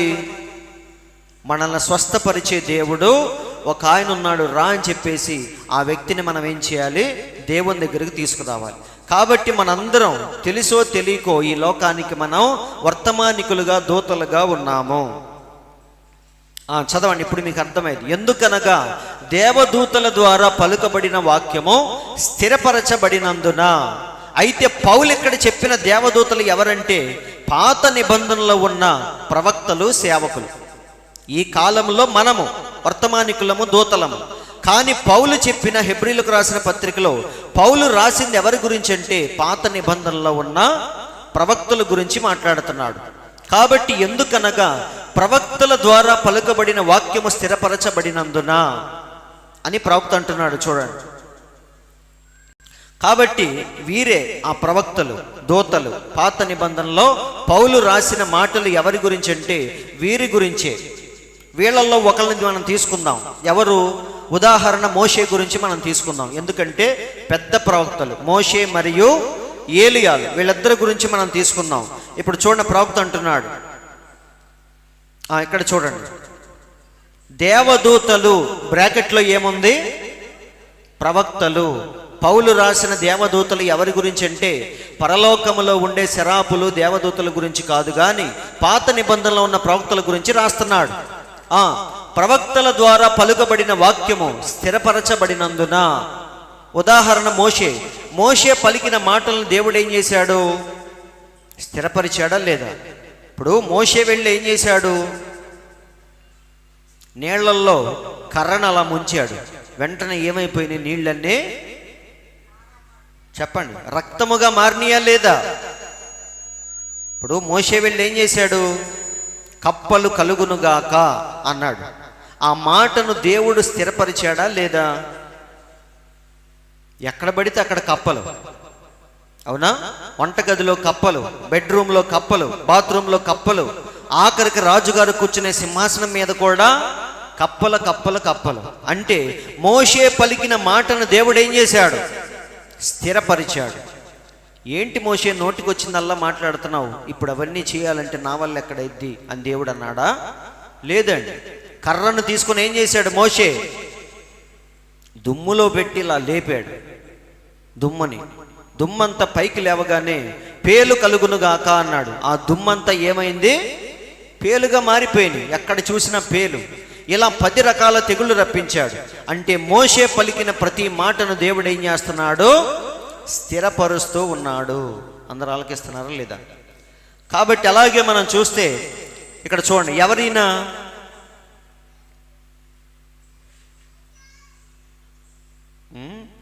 కొంచెం బ్రెయిన్ అలా తిప్పండి. ఆగిపోయింది కదా, ఆగిపోయిందన్న అప్పుడప్పుడు ఏం చేయాలి మనం? మా ఫ్రెండ్ ఒక ఆయన ఉన్నాడు, ఫోన్ పనిచేయదు, దాన్ని గోడకేసి కొడితే పనిచేసింది. అప్పుడప్పుడు అలా చేస్తూ ఉంటాడు.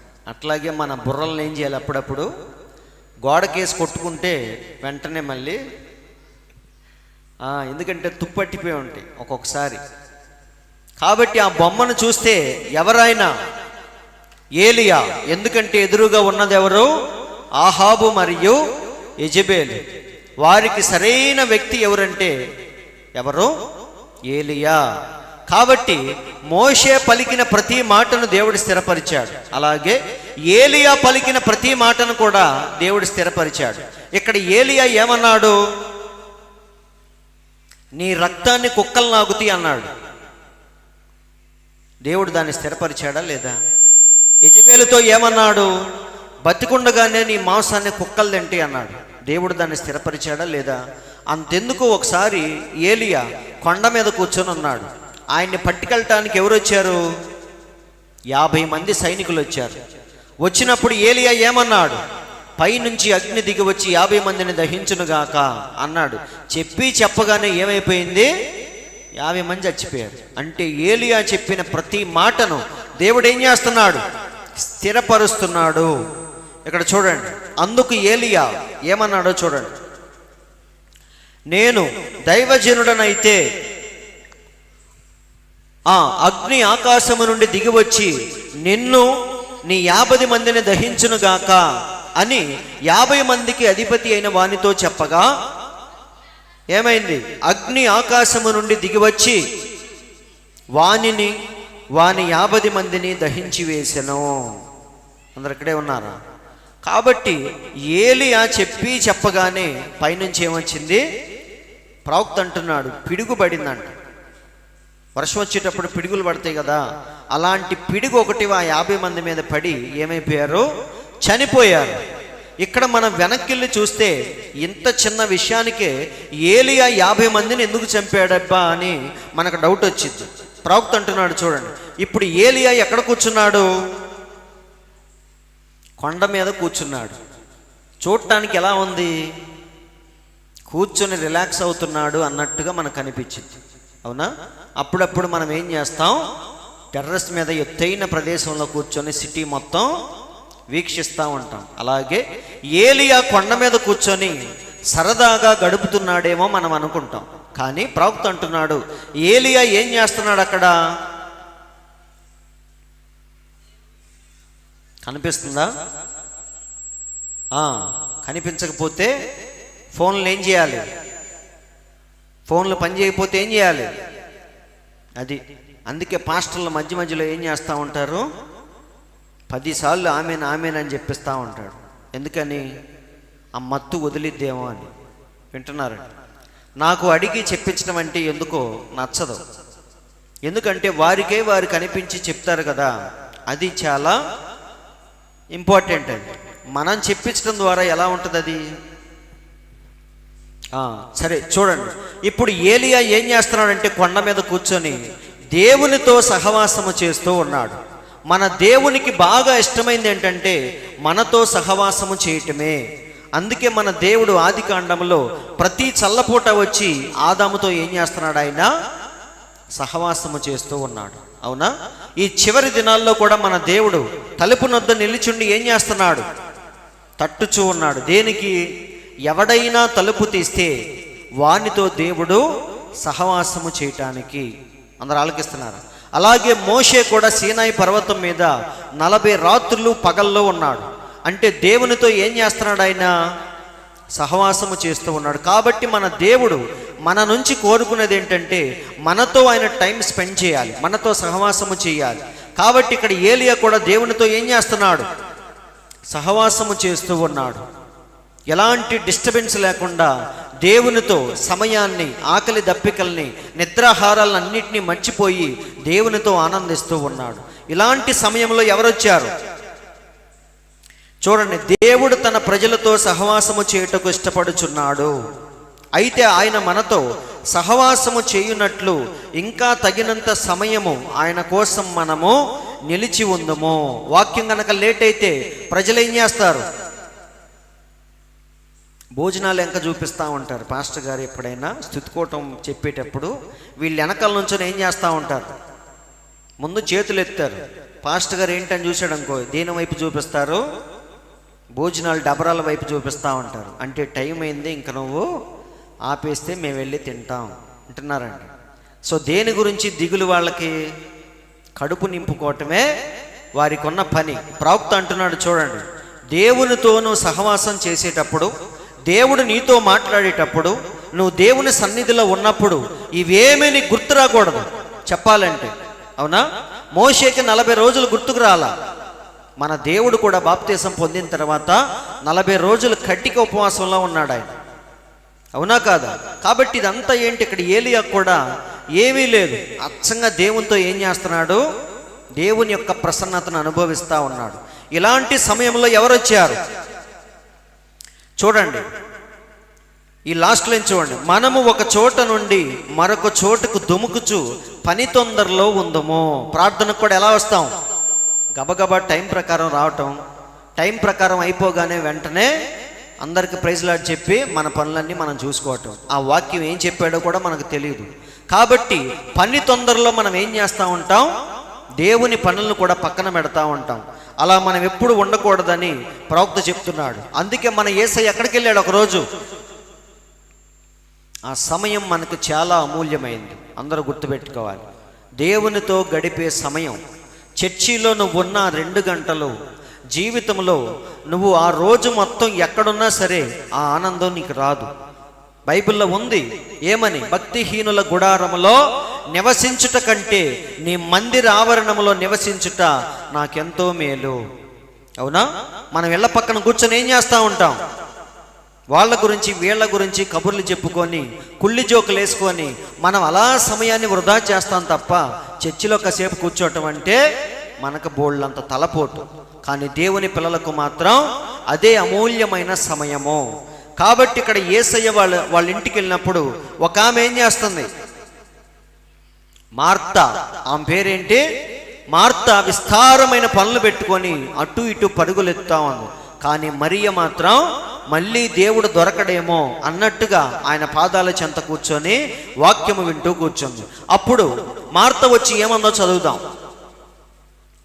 లోకా 10:40. మార్తా విస్తారమైన పని పెట్టుకున్నట చేత తొందరపడి ఆయన యొద్దకు వచ్చి, ప్రభువా, నేను ఒంటరిగా పని చేయుటకు నా సహోదరి నన్ను విడిచిపెట్టినందున నీకు చింత లేదా? ఇక మీ వాక్యం మీదేనా? మా గురించి పట్టించుకునేది లేదా? అందరు ఆలకిస్తున్నారండి. ఇక్కడ మార్తా కష్టపడుతుంది కూడా దేవుని కోసమే. దేవుడు వచ్చాడనే కదా విస్తారమైన పనులు పెట్టుకుంది. అవునా? మమ్రే దగ్గర ఉన్న సింధూర వనములో అబ్రహాము దగ్గరికి దేవుడు వెళ్ళినప్పుడు కూడా అబ్రహాం ఏం చేశాడు? పరిగెత్తుకుంటూ వెళ్ళాడు. ఒక దూడను వధించమని చెప్పాడు. మళ్ళీ అక్కడి నుంచి పరిగెత్తుకుంటూ వెళ్ళాడు. 3 మానికల పిండి సిద్ధము చేయమని చెప్పాడు. మళ్ళీ అక్కడి నుంచి పరిగెత్తుకుంటూ వెళ్ళాడు. పాలు, పెరుగు, వెన్న, నెయ్యి అన్నీ తీసుకొని వచ్చి దేవుని ముందు పెట్టాడు. అంటే అబ్రహాం కూడా ఏం చేశాడు? ఆయనకేదో చేద్దామని పరుగులెత్తాడా లేదా? కాబట్టి ఇక్కడ మార్త కూడా ఏం చేసింది? దేవునికి ఏదో ఒకటి చేయాలని అనేకమైన పనులు పెట్టుకుని అటు ఇటు పరిగెత్తుతా ఉంది. కానీ మరియ మాత్రం నాకేమీ పట్టలేదు అన్నట్టుగా ఎక్కడ కూర్చుంది? అందరూ వింటున్నారా? ఇప్పుడు ఆమె పని తప్పించుకోవటానికి కూర్చుందా, లేదా దేవుని మాటల్ని అపురూపంగా భావించి కూర్చుందా? ఈ వంకతో పనే కొడదామని కూర్చోలేదా ఆమె? అవునా? మళ్ళీ దేవుడు దొరుకుతాడో లేదో అన్నట్టుగా ఆయన మాటల్ని శ్రద్ధగా ఆలకిస్తూ ఉంది. అందుకే ఆమె వచ్చి ఏమంటుంది? నీకు చింత లేదా? వింటుందిగా అని చెప్పేసి కూర్చొని ఎంతసేపు అయినా చెప్పటమే. అన్నప్పుడు చూడండి, నాకు సహాయము చెయ్యమని ఆమెతో చెప్పుమనెను. అప్పుడు దేవుడేమన్నాడు? అందుకు ప్రభు ఏమంటున్నాడు ఆయన? మార్తా, మార్తా, నీవనేకమైన పనులను గూర్చి విచారము కలిగి తొందరపడుచున్నావు, కానీ అవసరమైనది ఒక్కటే. అందరూ ఆలకిస్తున్నారు లేదా? కాబట్టి మన జీవితంలో అవసరమైనది ఒక్కటే. ఏంటది? వాక్యం వినటమే, వాక్య ప్రకారముగా జీవించటమే అన్నిటికంటే ప్రాముఖ్యమైన విషయం మన జీవితంలో. సంపాదించుకోవటం, తినటం, తాగటం, ఎంజాయ్ చేయటం కాదు. కానీ మనం చేయాల్సిందేంటి? వాక్యాన్ని మన జీవితంలో కలిగి ఉండటమే అన్నిటికంటే ప్రాముఖ్యమైన కార్యం. సో దేవుడు అదే అంటున్నాడు, అవసరమైనది ఒక్కటే. కాబట్టి మీ ఇద్దరిలో ఎవరు ఉత్తమమైన దాన్ని ఎంచుకున్నారు? మరియ ఉత్తమమైన దాన్ని ఎంచుకుంది. నువ్వు నా కడుపు నింపటానికి ఫుడ్ పెట్టడానికి ఆలోచిస్తున్నావు, కానీ మరియ మాత్రం నా మాటలు విని ఆమె జీవితాన్ని మార్చుకోవటానికి ప్రయత్నిస్తుంది. కాబట్టి మరియ ఉత్తమమైన దాన్ని ఏర్పరచుకునేను, కాబట్టి అది ఆమె యొద్ద నుండి తీసివేయబడదు. నేను చచ్చినా చెప్పను అంటున్నాడు. ఏమని? ఇంకా చాలే, వెళ్ళి మార్తకు సహాయం చేయి అని నేను చచ్చినా చెప్పను. ఎందుకంటే ఆమె ఎంచుకున్నది ఉత్తమమైనది. నీ తిప్పలు నువ్వు పడు, నువ్వు పెడితే పెట్టు, ఫుడ్ లేకపోతే పచ్చడేసి పెట్టు, పచ్చడి కూడా లేకపోతే అక్కర్లేదు. ఎందుకంటే నేనే 5,000 మందిని పోషించా, అవునా కాదా? 5 రొట్టెలు 2 చేపలు 5,000 మందికి పెట్టా. కాబట్టి నువ్వు పెడితే పెట్టు, లేకపోతే లేదు. కానీ ఇది మాత్రం ఆమె యొద్ద నుండి తీసివేయబడదు. కాబట్టి అన్నిటికంటే ప్రాముఖ్యమైనది ఏంటి? వాక్యమును మన జీవితంలో కలిగి ఉండటమే అన్నిటికంటే ప్రాముఖ్యమైనది. కాబట్టి ఇక్కడ ఏలియా ఏం చేస్తున్నాడంటే కొండ మీద ఒక్కడే కూర్చొని దేవునితో ఒక స్థిరమైన సంబంధాన్ని ఏర్పరచుకొని ఉన్నాడు. అందుకే ఆయనకి ఆకలి దప్పికలు నిద్రాహారాలు ఏమీ తెలియట్లేదు. ఇలాంటి సమయంలో దాన్ని భంగపరచడానికి ఎవరు వచ్చారు? 50 మందిని వేసుకొని ఒకడు వచ్చాడు. వచ్చి ఏమంటున్నాడు? రాజుగారు నిన్ను అర్జెంటుగా రమ్మన్నారు, కొండ దిగు అన్నాడు. అవునా? అంటే వాడు వచ్చింది దేనికి? ఏలియా యొక్క ఆ సహవాసాన్ని చెడగొట్టడానికి వచ్చాడు. ప్రవక్త అదే అంటున్నాడు, చూడండి. ఆయన 3 సంవత్సరములు 6 మాసములు సహవాసము కోరుచున్నాడు. అతి కష్టము మీద మనము 3 నిమిషములు కూడా ఆయనకి ఇవ్వము. ప్రవక్త మనల్ని ఎడుతున్నాడు. ఏమని? ఏలియా 3.5 సంవత్సరాలు దేవునితో గడిపాడు, కానీ మనమైతే కనీసం 3 నిమిషాలు కూడా దేవునికి ఇచ్చే స్థితిలో మనము లేము అంటున్నాడు. ఒక స్థిరమైన సహవాసము, నేను దాన్ని ప్రేమింతును. వంట గురించి చింతింపవద్దు. ప్రవక్త ఏమన్నాడో చూడండి. వంట గురించి చింతింపవద్దు. భోజనాలు చేసే వాళ్ళందరూ వాక్యం ప్రార్థన ఎగ్గొడతారు. అందరి గురించి కాదు, కొంతమంది గురించి. ఇదే దొరికింది సందని చెప్పేసి వాళ్ళు ఏం చేస్తారు?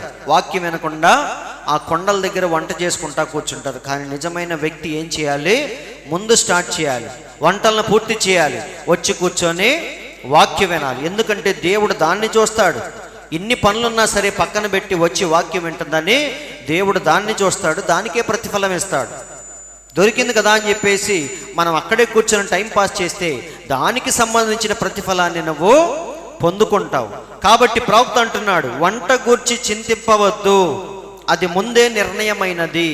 ఏలియాను ఎలా పోషించాలో దేవుడు ముందుగానే డిసైడ్ చేశాడు. దానిని మనము కలిగి ఉందము. అవునా? కాకుల ద్వారా దేవుడు ఏలియాను పోషించాలని ముందే నిర్ణయించాడు. కాబట్టి వంటల గురించి మీరేమీ దిగులు పడాల్సిన పని లేదు అంటున్నాడు. కాబట్టి ఎవరు వచ్చారు? 50 మందికి అధిపతి, సైన్యాధిపతి వచ్చి ఏలియాకి దేవునికి మధ్య ఉన్న ఆ యొక్క సహవాసాన్ని విడగొట్టడానికి వచ్చాడు. చూడండి, అతడు కొండ మీద కూర్చొని ఉండగా అధిపతి ఏం చేస్తున్నాడు? అధిపతి ఏం చేశాడు? కొండెక్కాడు, ధైర్యం చేశాడు మొత్తానికి. అవునా? ప్రవక్త అంటున్నాడు, అధిపతి అనుకున్నాడంట. ఏమని? ఎలాగైనా సరే ఏలియాను కొండ దింపుతా, ఎలాగైనా సరే రాజుగారి దగ్గరికి నేను తీసుకెళ్తా, కావాలంటే చూడండి అని చెప్పేసి ఈయన ఏం చేశాడు? అధిపతి కొండ ఎక్కి ఏమన్నాడో చూడండి. అతని సమీపమునకు పోయి, దైవజనుడా నీవు దిగి రావాలి అర్జెంటుగా, రాజుగారు ఆజ్ఞాపించారు. అంటే నువ్వు చేసిన ప్రార్థన చాలు, చెప్పిన వాక్యం చాలు, దేవునితో నువ్వు గడిపిన సమయం చాలు, ఇక దిగిరా అని చెప్తున్నాడు. అందుకే ఏలియాకు అంత కోపం వచ్చింది.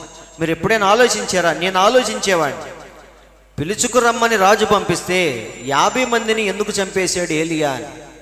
వారేం పాపం చేయలేదుగా, అవునా కాదా? వారు ఏమన్నారు? రాజుగారి ఆజ్ఞ ప్రకారముగా వచ్చారు తీసుకెళ్ళటానికి. కానీ వారిని ఉత్తి పుణ్యానికి ఏలియా ఏం చేశాడు? చంపేశాడు. ఎందుకు చంపాడబ్బా అనుకునేవాడు. కానీ ప్రవక్త వివరిస్తున్నాడు. వాడొచ్చి ఏం చేద్దాం అనుకున్నాడు? అధిపతి కొండ ఎక్కి, ఇక నువ్వు చేసిన ప్రార్థన చాలు, బయలుదేరు అంటున్నాడు. అందుకే ఏలియాకి కోపం వచ్చి ఏం చేశాడు? చూడండి, ప్రవక్త అదే అంటున్నాడు, పర్వతము మీద నీవు నిలిచి ఉండవలెను. దేవుడు మనతో సహవాసము చేయాలంటే ముందు మనం ఎలా ఉండాలి? ఒంటరిగా మనం నిలిచిపోవాలి. అందరూ ఆలకిస్తున్నారు. యాకోబు ఏం చేశాడు మీకు అర్థమైందా? యాకోబు అందరినీ తీసుకొని వస్తున్నాడు, భార్యల్ని, దాసీలని, ఆస్తిపాస్తుల్ని, జంతువుల్ని, ఒంటెల్ని అన్నీ వెంట పెట్టుకొని వస్తున్నాడు. కానీ మధ్యలో ఏం చేశాడు? అందరినీ ఆ వాగు దాటించి ఒక్కడే నిలిచిపోయాడని బైబిల్లో చక్కగా రాయబడింది. దేవునితో గనక నువ్వు మాట్లాడాలి, దేవుడు నీతో మాట్లాడాలంటే ముందు నువ్వు ఎలా మారిపోవాలి? 10 మందిలో ఉంటే దేవుడు నీతో మాట్లాడు. అబ్రహామును కూడా దేవుడు ఏం చేశాడు? తండ్రి ఇంటి నుండి వేరు చేశాడు, తర్వాత లోతు నుంచి కూడా వేరు చేశాడు. అబ్రహాము ఒంటరివాడు అయిపోయిన తర్వాత దేవుడు ఆయనతో మాట్లాడాడు. అలాగే యాకోబు కూడా ఏం చేశాడో చూద్దాం.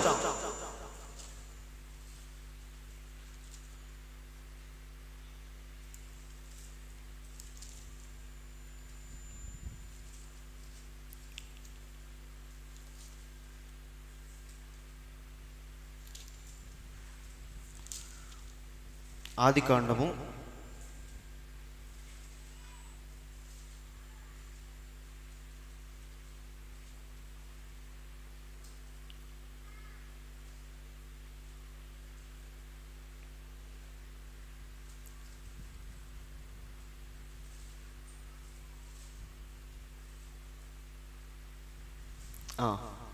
32వ అధ్యాయము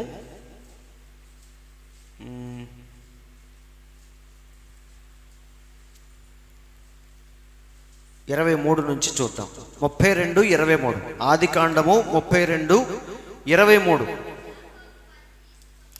నేను ఇక్కడ పెట్టలేదు, చదవండి. యాకోబు వారిని తీసుకొని ఆ ఏరు దాటించి తనకు కలిగినదంతయు పంపివేశాను.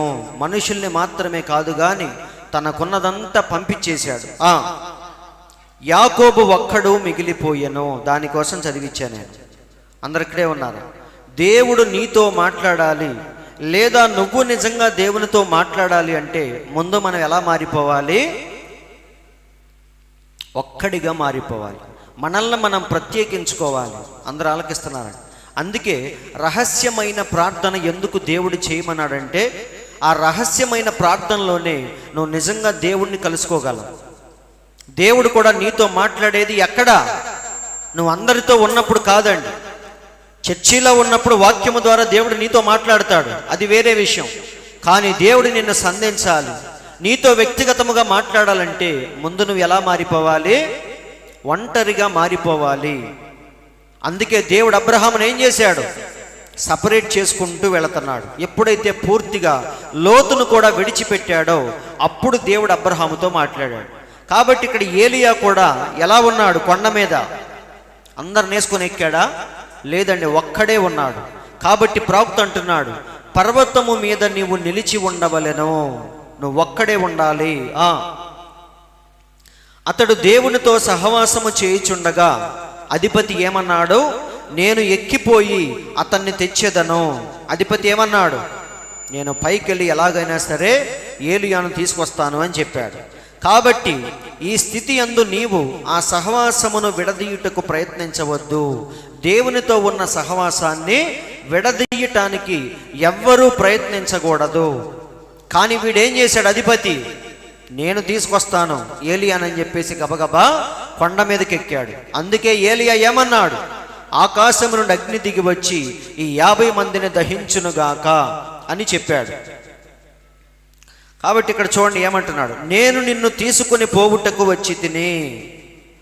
కాబట్టి వాడు వచ్చింది దేనికి? దేవునితో ఉన్న సంబంధాన్ని విడదీయటానికి వచ్చాడు. అందుకే పైనుంచి ఏమొచ్చింది? ఒక గొప్ప మెరుపు, పిడుగు వచ్చి 50 మంది మీద పడి అందరూ చచ్చిపోయారు. అవునా? ప్రవక్త అంటున్నాడు చూడండి, బహుశా అది ఒక పిడుగై ఉండి సరిగ్గా ఒక చిన్న మెరుపు మీదగా పోయి వారిని కొట్టాను. అందుకే 50 మంది చనిపోయారు. అందరూ వింటున్నారు. కాబట్టి అన్నిటికంటే ప్రాముఖ్యమైనది ఏంటి? దేవునితో మనం చేసే సహవాసమే. దాన్ని ఎప్పుడు మనం మిస్ అవ్వకూడదు. వింటున్నారండి? శుక్రవారం ప్రార్థన అంటే రావాలి. వింటున్నారండి? ఆదివారం ప్రార్థన అంటే రావాలి. లేదు ఇంకొక చోట ప్రార్థన అంటే రావాలి. వెళ్దామా వద్దా అని ఆలోచిస్తే వెంటనే దుష్టుడు ఏం చేస్తాడు, 2 ఆప్షన్స్ కనుక నువ్వు పెట్టుకుంటే దెయ్యం వచ్చి ఏం చేసిద్ది, వద్దు అనే ఆప్షన్నే నీకు ఓకే చేసిద్ది. అసలు ఒక ఆప్షనే పెట్టుకున్నావు అనుకో, అప్పుడు నీకేమైద్ది, వెళ్దామా వద్దా, 2 ఏళ్లలో 1 ఏళ్ళు పట్టుకో అనకూడదు, మనం ఒకటే వేలు ఉండాలి. కాబట్టి దేవునితో సహవాసం అనేది అన్నిటికంటే ప్రాముఖ్యమైనది. ఇక్కడ చూడండి, జరిగిన ప్రతి తప్పిదమునకు ఆయన న్యాయమైన ప్రతిఫలం ఇచ్చును అని చెప్పాను. కాబట్టి మన దేవుడు పాత నిబంధన ప్రవక్తలు అందరూ కూడా ఏమేమైతే పలికారో దాన్ని దేవుడు ఏం చేశాడో స్థిరపరుచుకుంటూ వచ్చాడు. ఇక్కడ మనం 2వ వచనంలోనికి వద్దాం. దేవదూతల ద్వారా పలుకబడిన వాక్యము స్థిరపరచబడినందున ప్రతి అతిక్రమమును అవిధేయతయు న్యాయమైన ప్రతిఫలము పొంది ఉండగా. ఈ ఒక్క మాట మనం చదువుకొని మనం ముగించుకుందాం. ఇంకా సగం కూడా నేను చెప్పలేదు, చాలా ఉన్నాయి.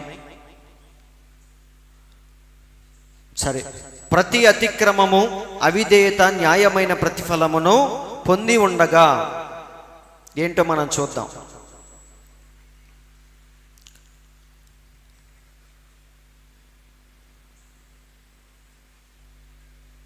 అందరు ఇక్కడే ఉన్నారు కదా, ఇది ఒక్కసారి మనం చదువుదాం. ఎందుకనగా దేవదూతల ద్వారా పలుకబడిన వాక్యము స్థిరపరచబడినందున, అది ఆల్రెడీ మనం చూసాం. ప్రతి అతిక్రమము అవిధేయత న్యాయమైన ప్రతిఫలము పొంది ఉండగా. కాబట్టి దేవుడు మనం చేసే ప్రతి దానికి సంబంధించిన ప్రతిఫలాన్ని ఖచ్చితంగా మనకిస్తాడు. అది మంచి అయితే మంచికి ప్రతిఫలం ఇస్తాడు, మనం చేసింది చెడైతే చెడుకు కూడా ప్రతిఫలం ఇస్తాడు. అవునా? అయితే ఎంత చిన్న తప్పు చేస్తే ఎంత పెద్ద ప్రతిఫలాన్ని దేవుడు ఇవ్వడు. నువ్వు చేసిన దానికే, నువ్వు ఎంతైతే చేసావో దేవుడు అంత ప్రతిఫలాన్ని ఇస్తాడు. అందుకే లాస్ట్లో ప్రకటన గ్రంథంలో ఏమనుంది, ప్రతి వానికి ఇవ్వటానికి నా దగ్గర ఏముంది, జీతం ఉంది అంటున్నాడు. వాని క్రియ చొప్పున ప్రతి వానికి జీతం ఇస్తాను అని చెప్పాడు. అంటే నువ్వు ఎంత చేస్తే దానికి దేవుడు అంత ప్రతిఫలం ఇస్తాడు. అవునా? నువ్వు 10 రూపాయలు దేవునికి ఇస్తే దానికే దేవుడు ప్రతిఫలం ఇస్తాడు. నువ్వు అట్ట కాకుండా 100 రూపాయలు దేవునికి ఇస్తే దానికి ప్రతిఫలాన్ని ఇస్తాడు. అలాగే చిన్న తప్పు చేసినప్పుడు దానికి రావాల్సిన శిక్షను దేవుడిస్తాడు, పెద్ద తప్పు చేసినప్పుడు దానికి రావాల్సిన శిక్షను దేవుడిస్తాడు. అందుకే నరకములో మనం చూస్తే ఎన్ని భాగాలు ఉన్నాయి, నరకములో ఎన్ని భాగాలు ఉన్నాయి, 3 భాగాలు ఉన్నాయి. అవునా? ఫస్ట్ భాగంలో ఎవరున్నారు, నశించిపోయిన ఆత్మలు, అంటే రక్షణ లేకుండా సువార్తను తోసేసి ఇష్టానుసారంగా జీవించి చనిపోయిన వారు మొదటి భాగంలో ఉంటారు. 2వ భాగం ఏంటి, దెయ్యాలు ఉంటాయి, అంటే అపవాది యొక్క అనుచరులు, వాళ్ళందరూ ఉంటారు. పడిపోయిన దేవదూతలు ఉన్నారు కదా, వాళ్ళు ఇప్పుడు దెయ్యాలై తిరుగుతున్నారు కదా, వాళ్ళు ఉంటారు. మరి 3వ భాగంలో ఎవరుంటారు, బాస్ ఉంటాడు. దేనికి బాస్ వాడు, ప్రపంచాన్ని నాశనము చేయటానికి పూనుకున్నవాడు అపవాది. లూసిఫర్ కోసం దేవుడు ఏం చేశాడు, 3వ భాగాన్ని సిద్ధపరిచాడు. కాబట్టి ఎలాగైతే వారు చేసిన పనులను బట్టి దేవుడు తీర్పు తీరుస్తున్నాడో, అలాగే మంచిని బట్టి కూడా దేవుడు ఏం చేస్తాడు, మనం చేసిన దానికి న్యాయమైన ప్రతిఫలం అంటే అదే. ఇక్కడ చూస్తున్నారు కదా, ప్రతి అతిక్రమమును అవిధేయతయు న్యాయమైన ప్రతిఫలము పొంది ఉండగా. ఇప్పుడు అధిపతి ఏం చేశాడు, ఏలియాను లాక్కెళ్దామని చూశాడు. అవునా? చూసినప్పుడు దేవుడు ఏం చేశాడు, వారందరినీ అగ్ని చేత దహించి వేశాడు. మళ్ళీ రాజుగారు ఏం చేశారు, 50 మంది చచ్చిపోయారు కదా, రాజుకు బుద్ధి రావాలి. కానీ రాజు ఏం చేస్తున్నాడు, ఇంకో 50 మంది వెళ్ళండి అన్నాడు. ఇప్పుడు 2వసారి వచ్చిన 50 మంది ఆ అధిపతి ఇంకొంచెం కరుగ్గా మాట్లాడాడు. వచ్చి ఏమంటున్నాడు తెలుసా, త్వరగా దిగిరా, అర్జెంటుగా దిగు, నిన్ను తీసుకెళ్ళాలి అంటాడు. అప్పుడు మళ్ళీ ఎలీయా ఏం చేశాడు, సేమ్ అలాగే మొదటి 50 మందిని దహించినట్టుగానే 2వ 50 మందిని కూడా దహించేశాడు. అవునా? అప్పుడు రాజుగారికి మళ్ళీ బుద్ధి రావాలి. కానీ రాజుగారు ఏం చేశాడు, మళ్ళీ ఇంకో 50 మందిని పంపించాడు. అప్పుడు 3వసారి వచ్చిన అధిపతి ఏమన్నాడో చూద్దాం. ఇదొక్కటి మనం చెప్పి ముగించుకుందాం. ఆ మూడవ వాడు వచ్చి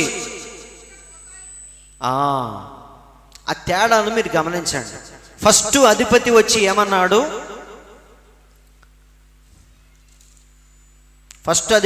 ఏమన్నాడు? నువ్వు దిగి రావాలని రాజు ఆజ్ఞాపిస్తున్నాడు అని ఫస్ట్ అధిపతి చెప్పాడు, చచ్చిపోయాడు. రెండవ అధిపతి వచ్చి ఏమన్నాడు? నువ్వు త్వరగా దిగు, అర్జెంటుగా దిగు, నాంచమాకు అంటున్నాడు. అప్పుడు మళ్ళీ దేవుడు వాడిని 50 మందిని చంపేశాడు. అందుకని మూడో అధిపతి వచ్చి ఏమంటున్నాడు? ఈ మాటకు అర్థం మీరు తెలుసుకోవాలి. ప్రతి అతిక్రమమును, అవిధేయతను న్యాయమైన ప్రతిఫలాన్ని దేవుడిస్తాడు. నువ్వు ఎంత చేస్తే అంత, బైబిల్లో ఉందా లేదా? నువ్వు ఎంత విత్తితే అంత పంటను నువ్వు కోస్తావు. 1 ఎకరంలో విత్తి 10 ఎకరాల పంటకు వస్తావా? లేదు కదా. 1 ఎకరంలో మనం విత్తితే 1 ఎకరం పంటనే మనం కోస్తాం. కాబట్టి దేవుడు ప్రతి దానికి న్యాయమైన ప్రతిఫలాన్ని ఇస్తూ ఉంటాడు. ఇప్పుడు మూడవ అధిపతి వచ్చి ఏమన్నాడో చదవండి. మూడవ వాడు వచ్చి ఫస్ట్ ఏం చేశాడు? వాడి పవర్ ఏంటో చూపించలా. నేను 50 మందికి నాయకుడినని వాడు ముందు మోకాళ్ళ మీద కూర్చున్నాడు. అంటే దేవుని సేవకుడిని మనం ఎలా అప్రోచ్ అవ్వాలో ముందు మనం తెలుసుకోవాలి. అందుకే దేవుడు ఏమన్నాడు మోషేతో? నీ చెప్పులు విప్పు అన్నాడా లేదా? మండుచున్న పొద దగ్గర ఏమన్నాడు? ఇది దేవుని యొక్క అభిషేకించబడిన స్థలం కాబట్టి నువ్వు అర్జెంటుగా చెప్పులు ఇప్పు అన్నాడు. కాబట్టి మూడో వ్యక్తి వచ్చి ముందు ఏం చేశాడు? మోకాళ్ళ మీద కూర్చొని చదవండి. ఆ మాటలు చూడండి, మీకు అర్థమైంది. దైవజనుడా, దయచేసి నా ప్రాణమును ఈ 50 మందిలాగే నన్ను కూడా దయచేసి చంపొద్దు అన్నాడా లేదా? అంటే మిగతా ఇద్దరు ఎలా వచ్చారు, ఎలాంటి ప్రతిఫలాన్ని పొందారు? మూడో వాడు ఎలా వచ్చాడు, ఎలాంటి ప్రతిఫలాన్ని పొందుతున్నాడో మీరు తెలుసుకోవాలి. మన దేవుడు ఎందుకంటే న్యాయవంతుడు, పక్షపాతము లేనివాడు. కాబట్టి మనం ఎలా వెళతామో దాన్ని బట్టే దేవుని యొక్క స్పందన కూడా ఉంటుంది. అది మనం తెలుసుకోవాలి. అవునా? కొంచెముగా విత్తువాడు కొంచెముగా పంట కోయును, విస్తారముగా విత్తువాడు విస్తారముగా పంట కోయును. కాబట్టి మూడవ వాడు ఎప్పుడైతే వచ్చి మోకాళ్ళ మీద కూర్చొని, దైవజనుడా దయచేసి నన్ను వాళ్ళకులాగా చంపమాకు, రాజు ఆజ్ఞాపించాడు కాబట్టే నేను వచ్చాను, దయచేసి మాతో కూడా రా అని ఎప్పుడైతే బతిమాలాడో అప్పుడు ఏలియా ఏం చేశాడు? సరే పద అని చెప్పేసి అప్పుడు కొండ దిగాడు. అర్థమైందండి? చాలా క్లియర్గా ఉంది. దేవుని దగ్గరికి మనం ఇష్టానుసారంగా వచ్చి దౌర్జన్యం చేసి ఏమీ సాధించలేం. దేవుని దగ్గరికి ఎలా రావాలి? వినయ విధేయతలతో మనం రావాలి. అవునా? అందుకే భయము భక్తి రెండూ ఉండాలి. యెహోవా యందు భయభక్తులు కలిగి చెడుతనమును విసర్జించుము, అప్పుడు నీ దేహమునకు అన్నిటికీ అదే ఫార్ములా. అర్థమైంది? అందుకే మూడవాడు ఏం చేశాడు? సరైన రీతిలో వచ్చాడు. అప్పుడు ఏలియా ఏమన్నాడు? సరే పద అని చెప్పేసి కొండ దిగి రాజు దగ్గరికి వెళ్ళాడు. కాబట్టి ఇక్కడ ఏం జరుగుతుంది? ప్రతి దానికి దేవుడు ఏం చేస్తున్నాడు? న్యాయమైన ప్రతిఫలమును ఇస్తా ఉన్నాడు. కాబట్టి మనం అతిక్రమములో ఉంటే దానికి సంబంధించిన జీతాన్ని మనం పొందాలి. మన జీవితాన్ని మార్చుకుంటే దానికి సంబంధించిన ప్రతిఫలాన్ని కూడా మనం ఒకరోజు చూస్తాం. అలా ఉందామా? ఇంకా 2వ వచనంలోనే మనం ఉన్నాం. 3వ దాంట్లోకి లింగంగుంటలో ఇంకొంచెం 3వ దాంట్లో కూడా వెళ్ళొచ్చాను. కానీ ఇక్కడ మాత్రం సరే 3వ వచనాన్ని చదివి మనం ఆపేద్దాం. ఇప్పుడు దాకా చెప్పింది అర్థమైంది కదా? ఒక్కసారి ఫస్ట్ నుండి చదవండి. 2వ అధ్యాయము మొదటి నుంచి చదవండి గట్టిగా, ఎవరైనా స్పష్టంగా. కావున మనము వినిన సంగతులను విడిచిపెట్టి పోకుండునట్లు మనం ఏం చేయాలంట? వాటి యందు మరి విశేషమైన జాగ్రత్త కలిగి ఉండవలెను. విన్న మాటలన్నీ మీరు ఒకసారి గుర్తు చేసుకోండి. మనం ఏదైనా సరే పట్టుకున్నప్పుడు ప్రవక్త అంటున్నాడు, వేళ్ల మధ్యలో నుంచి అది జారిపోయినట్టుగా మనం ఏం చేస్తున్నాం? మన వేళ్ల మధ్యలో నుంచి దాన్ని పోగొట్టుకుంటున్నాం అంటున్నాడు ప్రవక్త. కాబట్టి మనం ఎలా పట్టుకోవాలి? అది మన చేతుల నుండి ఎస్కేప్ అవ్వకుండా దాన్ని కరెక్ట్గా పట్టుకోవాలి.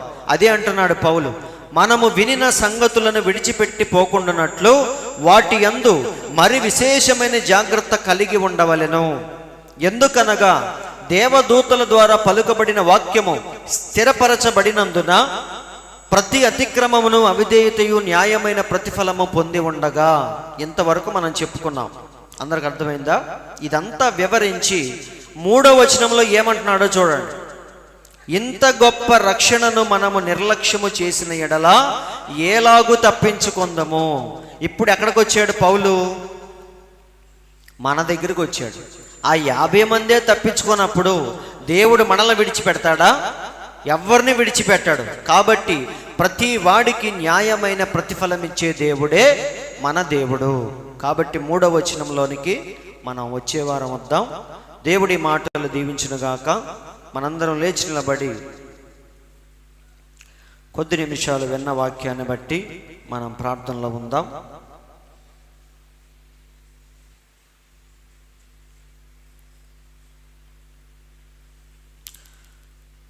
మనందరం లేచి నిలబడి కొద్ది నిమిషాలు పరిశుద్ధుడా, జీవము కలిగిన దేవా, మీకు స్తోత్రములు తండ్రి. ఈ మధ్యాహ్న కాల సమయంలో మమ్మల్ని ప్రేమించి కొద్ది నిమిషాలు ప్రభువా మీ మాటలు వినే ధన్యతను మాకు అనుగ్రహించినందుకు స్తోత్రములని ప్రతి ఒక్కరూ కొద్ది నిమిషాల ప్రార్థనలో ఉందాం. మరి ఈ లోకములో దేవునితో సహవాసం అనేది చాలా అమూల్యమైన కార్యమని మనం భావించాలి. అది చర్చిలోనే కానీ, మీ ఇంట్లోనే కానీ, లేదా ఎక్కడైనా సరే. ఏలియా పర్వతము మీద దేవుణ్ణి ఆరాధించాడు. అలాగే మనం కూడా మరి దేవునితో గడిపే సమయాన్ని ప్రతిరోజు మనం కలిగి ఉండాలి. ఆదివారం వచ్చి వాక్యం విని మిగతా రోజులన్నీ ఇష్టానుసారంగా జీవించటం నిజమైన క్రైస్తవ జీవితం కాదు. కాబట్టి ప్రభువా, ఇంత గొప్ప రక్షణను మేము నిర్లక్ష్యము చేసి ఎలా తప్పించుకుంటామని పౌలు అడుగుతున్నట్టుగా మా జీవితాలను పరిశీలించుకునే కృప మాకు దయచేయండి తండ్రి. ఆ అధిపతి 50 మందితో వచ్చి ఏలియాను ఎప్పుడైతే తీసుకెళ్ళటానికి ప్రయత్నించాడో ఆకాశం నుండి అగ్ని దిగి వచ్చి వారిని దహించి వేసింది. అయితే 3వ వాడు వచ్చి ఎప్పుడైతే ప్రాధేయపడ్డాడో, ఎప్పుడైతే మోకాళ్ళ మీద కూర్చున్నాడో, ఎప్పుడైతే బతిమాలుకున్నాడో అప్పుడు ఏలియా దిగి వాడితో కూడా వెళ్ళాడు ప్రభువా. అలాగే ఈరోజు మేము కూడా నిన్ను ఎలా సమీపించాలో నేర్చుకునే కృపను మాకు దయచేయండి తండ్రి. నిన్ను ఎలా మెప్పించగలగాలో నేర్చుకునే భాగ్యాన్ని మాకు దయచేయండి ప్రభువా అని ప్రతి ఒక్కరూ ప్రార్థనలో ఉందాం.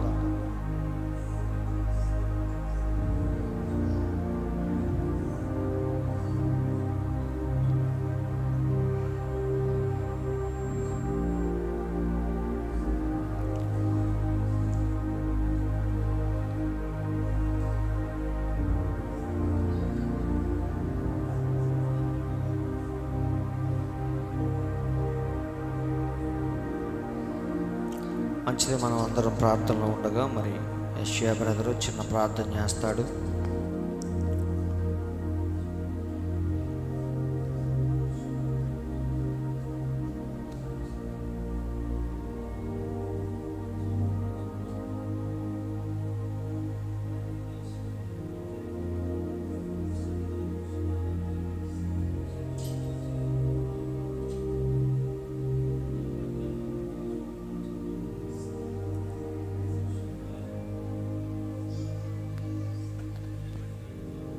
ప్రభువా, మీరు మార్చిన దేవుడి ప్రభువా, ఈ కాలపు వర్తమానంతో ప్రభువా మమ్మల్ని బ్రతికించారు నాయన. ఈ కాలం వర్తమానం రాకపోయినట్లయితే ప్రభువా సంఘ శాఖల్లో మేము ఎక్కడో జగట ఊబులో ఉండి అయ్యా ఈ కాలపు వర్తమానం మేము పట్టుకోపోయినట్లయితే ప్రభువా చనిపోయాం ప్రభువా.